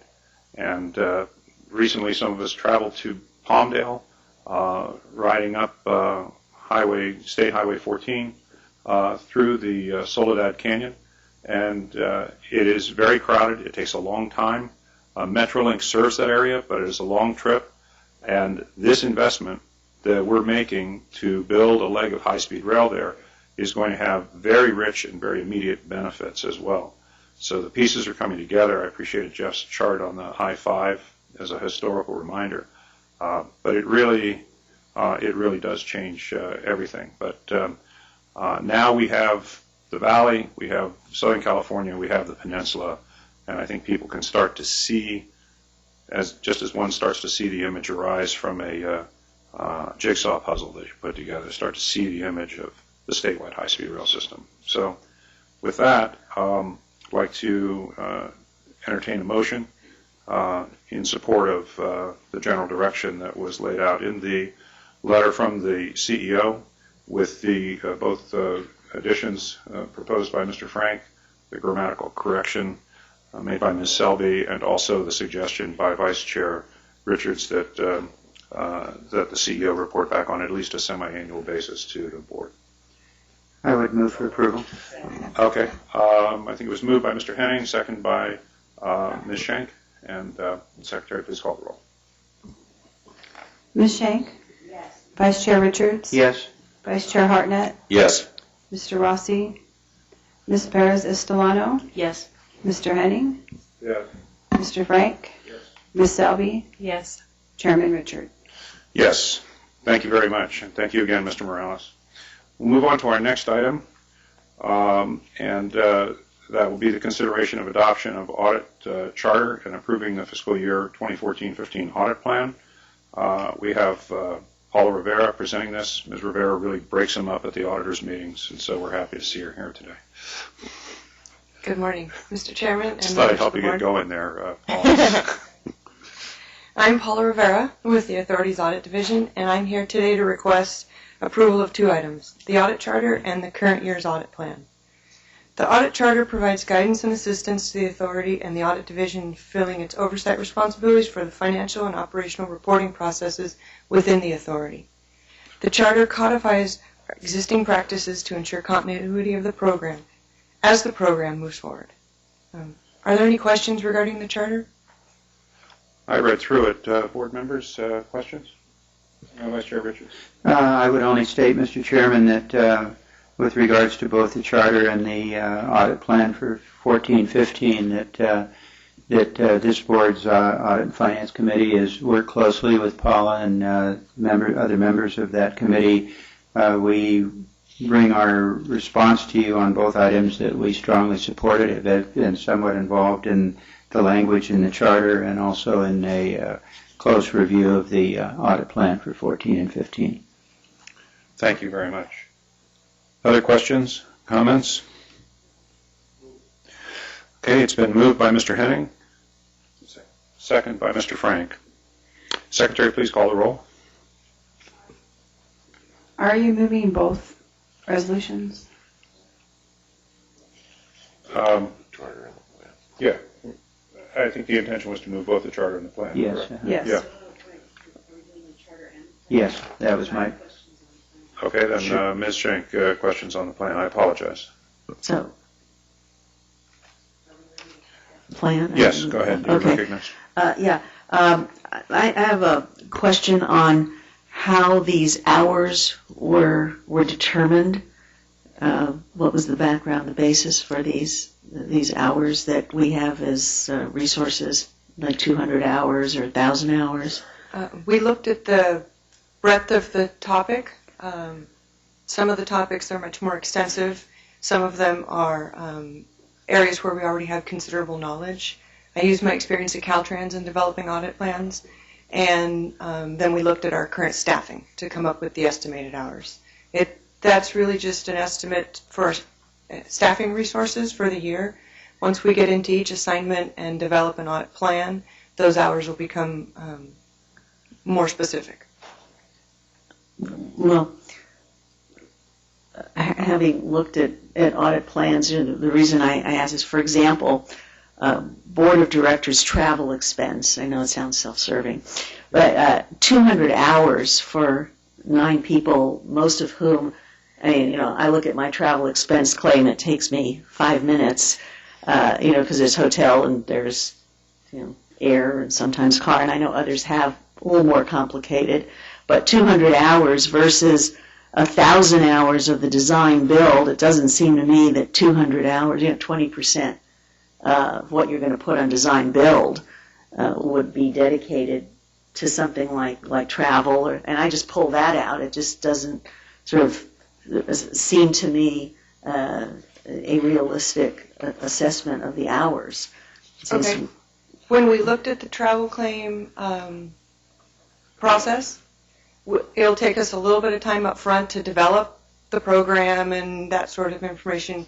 We envision it taking about a week, 4 times a year. We'll look at it quarterly, time to pull the records together, time to look at the records, and of course if we've overestimated that and we get down the line, we have some experience with it, our staff is experienced, and it takes 16 hours a quarter, then definitely we'll use those hours in other audits. I guess my point is, having been in bureaucracy most of my life, that if you give 100 hours or 1,000 hours, it will be filled.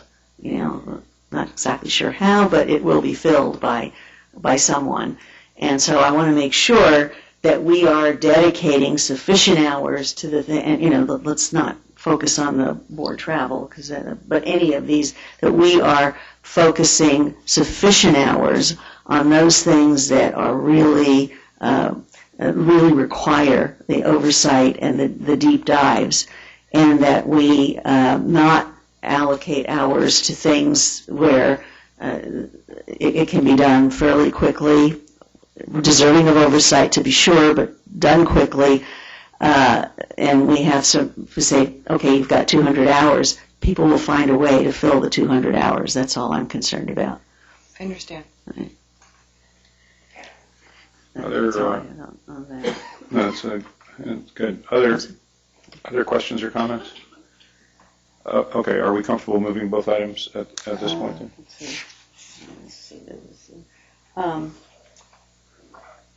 Again, are we, it's just the charter and the plan? Yeah, Ms. Schenk, if you want me to break them up, I will. And then the delegation to finance and audit, is that separate, or is that going to be included in the motion? I think it's included in the motion. Okay, well, if so, may I make one more comment then here, please? I have full faith and confidence, of course, in the Finance and Audit Committee, but I think it would be appropriate for there to be a report to the board on a quarterly basis. And unless I missed something, I didn't see that. Is it in there, Jeff? That is our operating practice. I don't think it's built into the resolution. But I would like to have that built into the resolution, please. Yeah, that's fine. It has been the practice to have quarterly reports of finance and stuff. So that's all I have to say then. Thank you. So we'll include that in the motion that the Finance and Audit Committee will report back to the board quarterly. That's good. Okay. All right. Now, on the plan and the resolution and the delegation, can we have Secretary please call the roll? Ms. Schenk? Aye. Vice Chair Richards? Yes. Vice Chair Hartnett? Yes. Mr. Rossi? Ms. Perez Estelano? Yes. Mr. Henning? Yeah. Mr. Frank? Yes. Ms. Selby? Yes. Chairman Richard? Yes. Thank you, Ms. Rivera. Thank you. Next, we'll have consideration of awarding contract for financial advisory services. Russell Fong. Morning, Mr. Fong, and thank you again for your hard work on the payment to the small business contractors. Thank you, Mr. Chairman. Good morning, Mr. Chairman, board members, Mr. Morales. My name is Ross Fong. I'm the Chief Financial Officer. Agenda item 4 is requesting your approval to award KPMG LLP our financial advisor contract.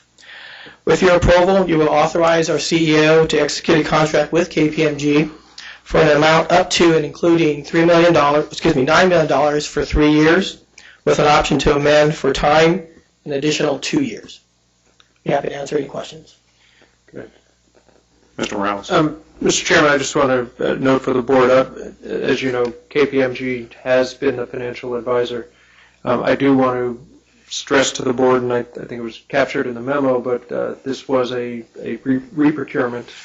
We had a very strong competition. We had very strong bidders, and so this award is the result of what I think I can appropriately say was vigorous competition, and we're very comfortable that the services that we need going forward will be provided now under this contract. And just to supplement that point, Mr. Morales, you've brought a number of contracts to the board recently in which you've indicated that in some cases you felt it was most efficient to extend those contracts, but that at the end of that extension period we would move to a re-procurement, and this seems to me to be consistent with the direction that you've indicated to the board that you were approaching these. So this is a very important contract for us, and my understanding from you is that the competition was in fact vigorous, and that the contractor kind of upped their game in order to hold on to the contract, and that's as it should be in a competitive environment. So questions from members of the board? Vice Chair Richards. I just, as a point of clarification, Russ, on the scoring matrix, for anybody in the public who had looked at the agenda, I am just assuming there is no 2 and or no 3 and 4. We go 1, 2, and then 5, and the total is 800 points. So is that correct? That's correct. Okay, thank you. All right. Motion? You do have a question? Well, I want to make a comment, and then if we adopt the resolution. I do appreciate that this was a procurement. I think the competitive environment was very good. We're not unfamiliar with this kind of competitive procurement, and so I don't want anyone to think that because we may not spend a whole lot of time on questions that we don't take this with the importance that it deserves. This isn't our first rodeo on these kinds of things, and we have worked with staff over time in terms of fine-tuning the competitive process so that it is one that we're comfortable with, and I am comfortable with how this process was set up, how the evaluation was done, and with the outcome of this competitive process. And so I think the appropriate checks and balances were in place, and that we have a very good contractor to deal with. And so with that, I move that we adopt the resolution, the motion as recommended. I'll second, but I'd like to just say something real quick. Please. Okay. I just wanted to say this is the first time, Russ, that we've actually seen the small businesses and disadvantaged veterans businesses. I mean, all of them listed out like that. I don't recall where we've done that specifically in the staff report, and I appreciate that because, we kind of swim amongst a small circle of consultants, and it's good to see that that these teams are coming in with some very strong small businesses that I think are going to do us great work, but I know are going to really going to benefit those local communities, and so I appreciate you listing it out as specifically as you have. Okay, thank you. So I move second. I second. All right. I thank my colleagues for both those comments. Would Secretary please call the roll? Ms. Shank? Yes. Vice Chair Richards? Yes. Vice Chair Hartnett? Yes. Mr. Rossi? Ms. Perez-Estelano? Yes. Mr. Henning? Yeah. Ms. Selby? Yes. Chairman Richard? Yes. Thank you, Mr. Fong. Thank you. And congratulations to KPMG. Next item is, sorry, lost my place for a second. Next item is item 5. Consider making findings pursuant to Government Code Section 51292, which is the Williamson Act, for locations related to the high-speed rail construction package 1A and B. I thought I was going to have Ms. Gomez up here to abuse, but Mr. Andrew. She is. I just wanted to say, you know, she smiles, but football season is about to start. She'll be pretty grumpy pretty soon. So.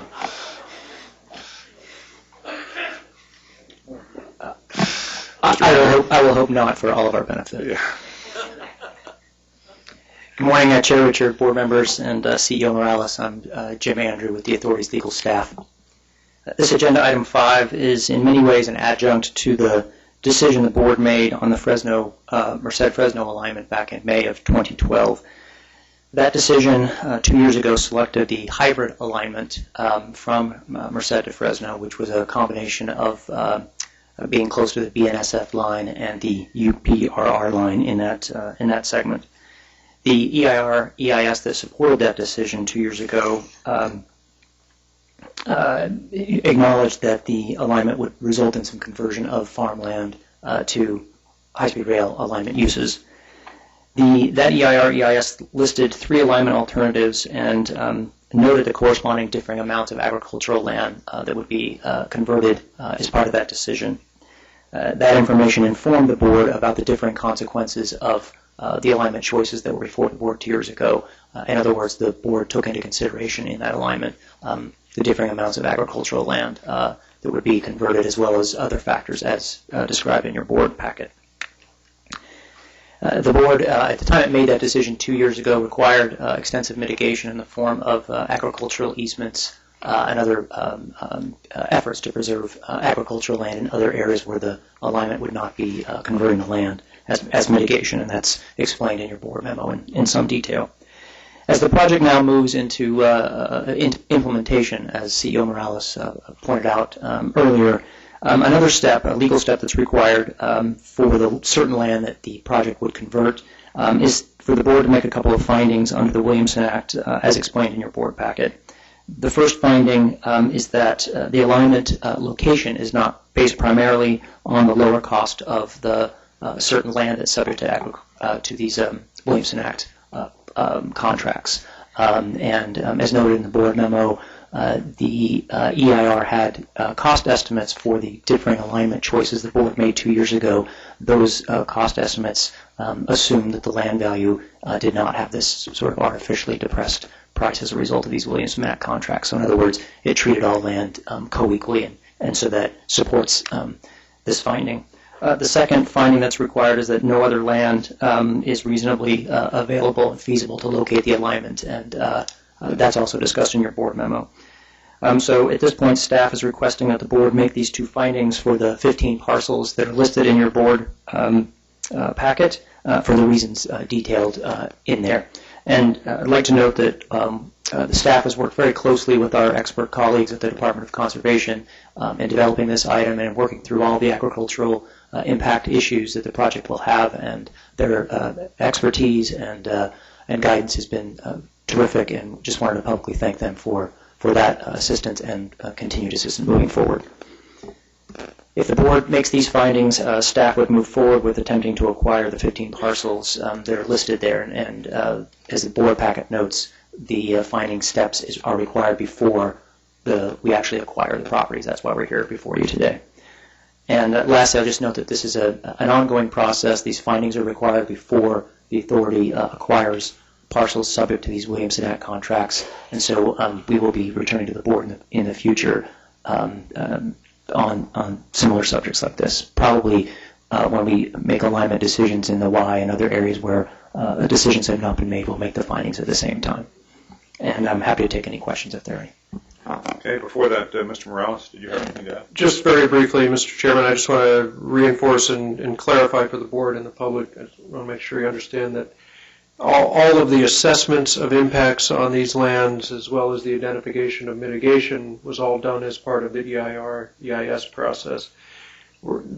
these are not new lands. This is just a separate reporting requirement under the Williamson Act now that is triggered. But I just want to again clarify that the underlying analysis was done and considered as part of the environmental review process. Very good. Mr. Frank? Thank you, Mr. Chairman. I've been a long-standing and strong supporter of the Williamson Act and its objectives. In a past professional life, I spent significant time working with the Department of Conservation and my former colleagues in the Attorney General's office to enforce these contracts up and down the state. And since I've been out of government, I've despaired at the recent result in as a result of the budget crisis that the state reimbursement, the lost local property tax revenues, that funding stream has ended and not been renewed. That said, the legislature in its wisdom has seen fit to include this exception for public improvements, assuming the requisite findings can be made, and I'm fully satisfied that under the circumstances here, those findings can and should be made, and I just want to commend the staff. During my time on the board, it has demonstrated consistent sensitivity to the need to preserve, where possible, agricultural lands up and down the state. So, again, I think this is thoughtful analysis, and I'm prepared to support it. Thank you very much, Mr. Frank. Ms. Selby. Yes, I have I think a point of clarification. I'm trying to understand on the chart that we were given that has the green being the Williamson Land Act parcel remainder and the other being that which is impacted, and then if you can kind of explain what the difference is between that and existing acreage and remainder acreage, because I can't really understand which parcel is being affected and which is existing and which is remainder. The way I understand it, and I've got staff folks here to correct me if I'm wrong, is that the Williamson Act is these contracts are put on an entire parcel, and what the chart or the map is attempting to show is that if the acreage of a certain parcel is 150 acres, we're going to be taking some portion of that parcel. The whole parcel, 150 acres, is in a Williamson Act contract. Of course, we're not going to require the entire 150 acres of a square parcel for a relatively narrow portion of the alignment. So what the map shows is the existing acres of the property that we're going to take a portion of, and then what will be left over after we take our slice out. So its existing acres is the total acres of the parcel itself, and then what's remaining is what will be left over after the high-speed rail takes its part out. And the reason why we wanted to show this exhibit is that under the Williamson Act, a parcel of farmland has to be a certain minimum size in order to qualify to have this benefit, in essence, in lower property taxes to enable the land to continue to be economically farmed. And what this shows is that in Madera County, where all these parcels are located, the minimum acreage is 40 acres. And so for each of these 15 parcels, even after we take our slice for the project, the remaining acreage will still be greater than 40 acres so that the property owner will continue to get the benefit of the Williamson Act. Okay. Very good. Ms. Selby, any other questions? No. Okay. If there are no other questions, I'll entertain a motion. All right. It's been moved by Director Frank, seconded by Vice Chair Hartnett. And the Secretary, please call the roll. Ms. Shank? Yes. Vice Chair Richards? Yes. Vice Chair Hartnett? Yes. Mr. Rossi? Ms. Pettis-Estelano? Yes. Mr. Henning? Yes. Mr. Frank? Yes. Ms. Selby? Yes. Chairman Richard? Yes. Thank you, Mr. Andrew. Item 6, consider awarding the project and construction management contract for construction package 2 and 3. It's a very important contract. Scott Jarvis. Morning, Mr. Jarvis. Good morning. Sure. Good morning, Chairman Richard and board members, CEO Morales. I'm Scott Jarvis. I'm the Deputy Program Manager for the Authority. And yes, I'm here for you to consider the award of the PCM services contract for CP23. So just a little history. On April 3rd of this year, the Authority released a request for qualifications for project and construction management services for construction package 2-3. And so the PCM, they serve as the authority's eyes and ears for the oversight of the design-build contract. And some of those tasks include identifying, managing, and mitigating project risks while ensuring technical and contract requirements, including costs, are met. So there's other specific duties that the PCM performs, and that includes overseeing inspection and materials testing of the high-speed train, civil infrastructure, and technical and environmental compliance, construction safety, and public outreach support under the direction of the authority. So 5 offerors submitted statement of qualifications on June 25th, 2014, and the SOQs were reviewed and evaluated by authority staff in accordance with our administrative policies and procedures. And the offerors were then invited to interview, and discussions were held on July 15th, 2014, to further the evaluation process and serve as the basis for ranking the offers. And so this process consisted of a presentation from each team, followed by questions and answers. And the teams were then scored following the criteria in the RFQ. And Arcadis was the top-ranked offerer. And after a series of meetings and proposals, the negotiations with Arcadis were successful. An agreement on a price in the amount not to exceed approximately $71,865,000 was reached, subject to board approval. Now, Arcadis is a respected leading global natural and built asset design and consultant firm, and the company has experience in managing PCM services that are described in our contract. And the contract issued for PCM services for CP23 does include the board-adopted 30% small and disadvantaged SBE participation goal. So the authority now seeks the board's approval to award the PCM services contract for CP23 to Arcadis, and if approved by the board, the authority would then enter into a contract with Arcadis for approximately 5 years, which includes a term of 1 year past substantial completion of the CP23 design-build contract. Okay, so I can now take any questions you may have.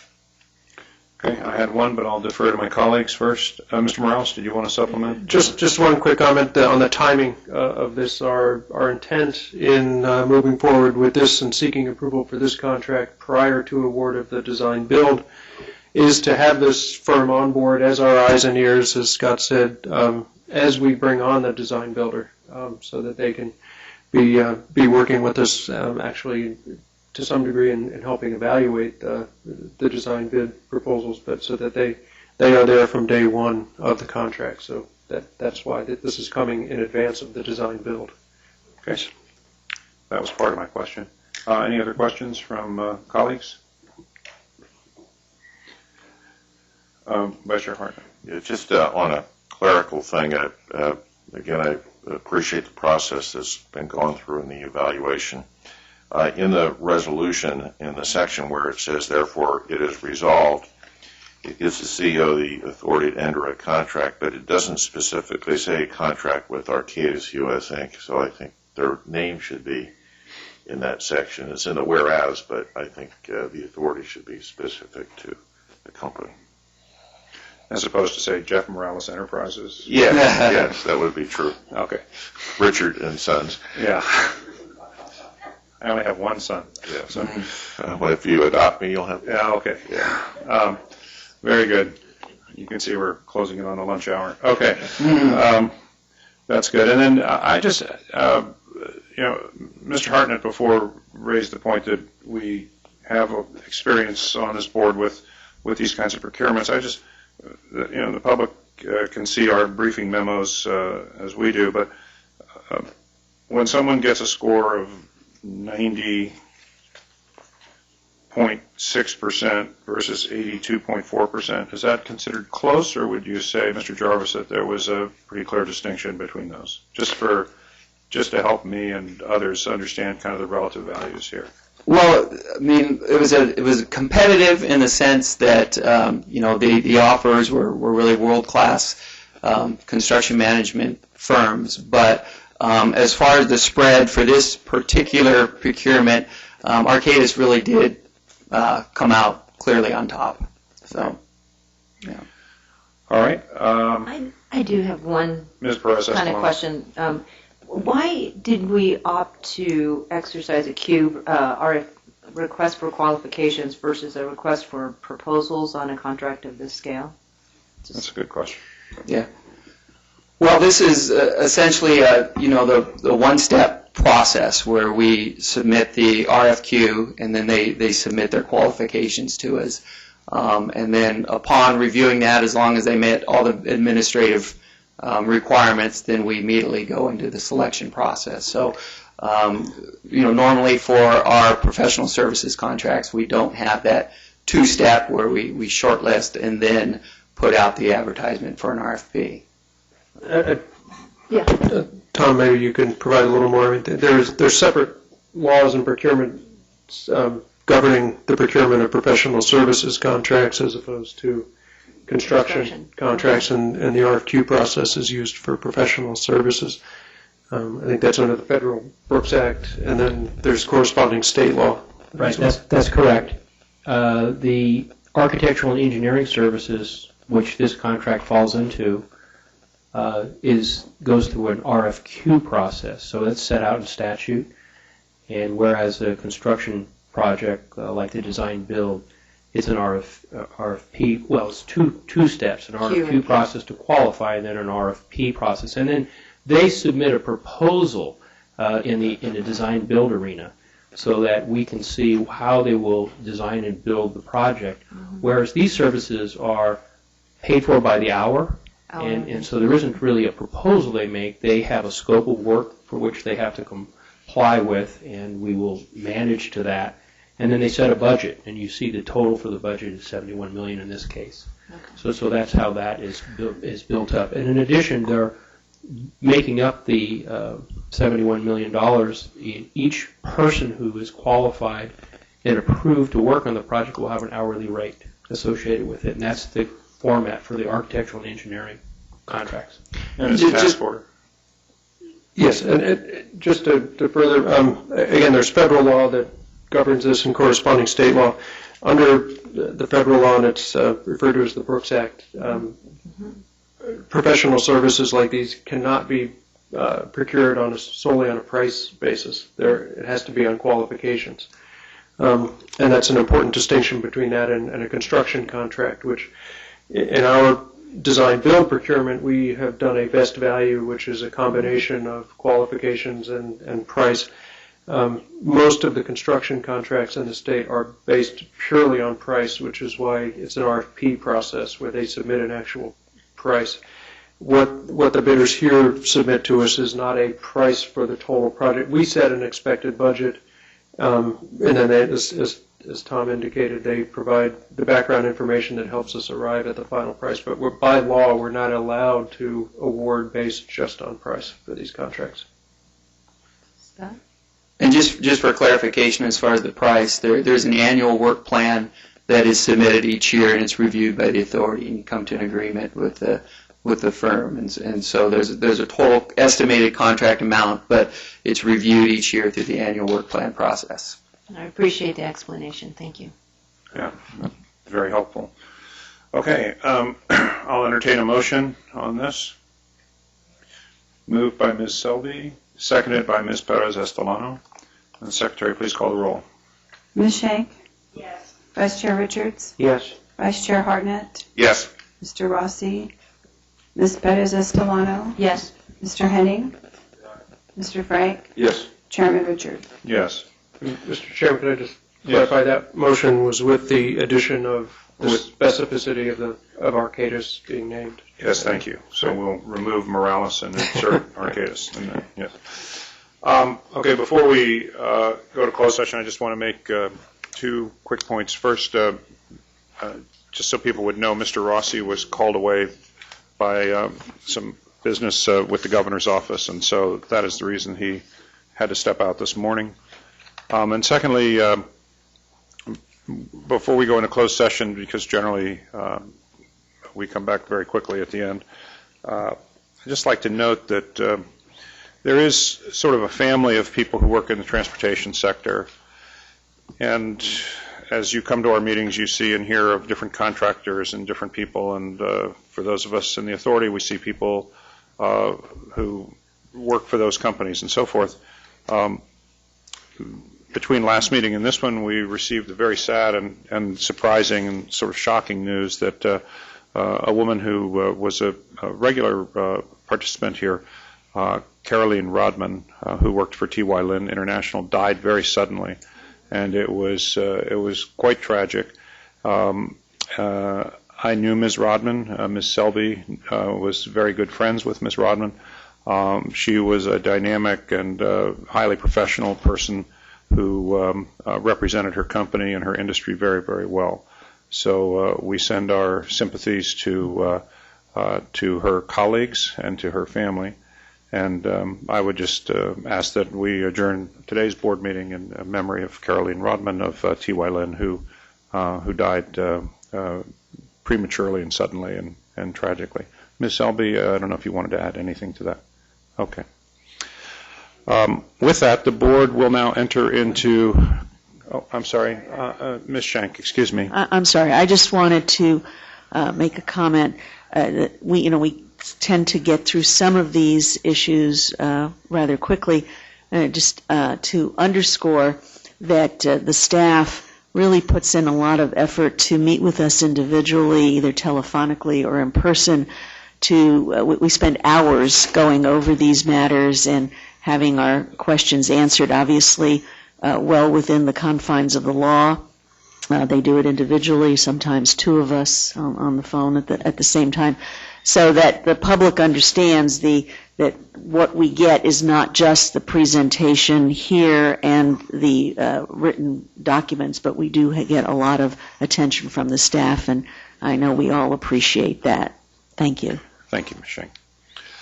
The High Speed Rail Authority Board will now enter into a closed session to discuss matters of litigation as outlined in the agenda. Following the closed session, we'll return to report on any outcome. We'll be in recess.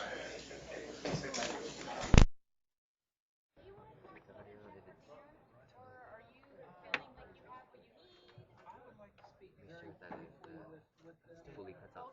You can tell?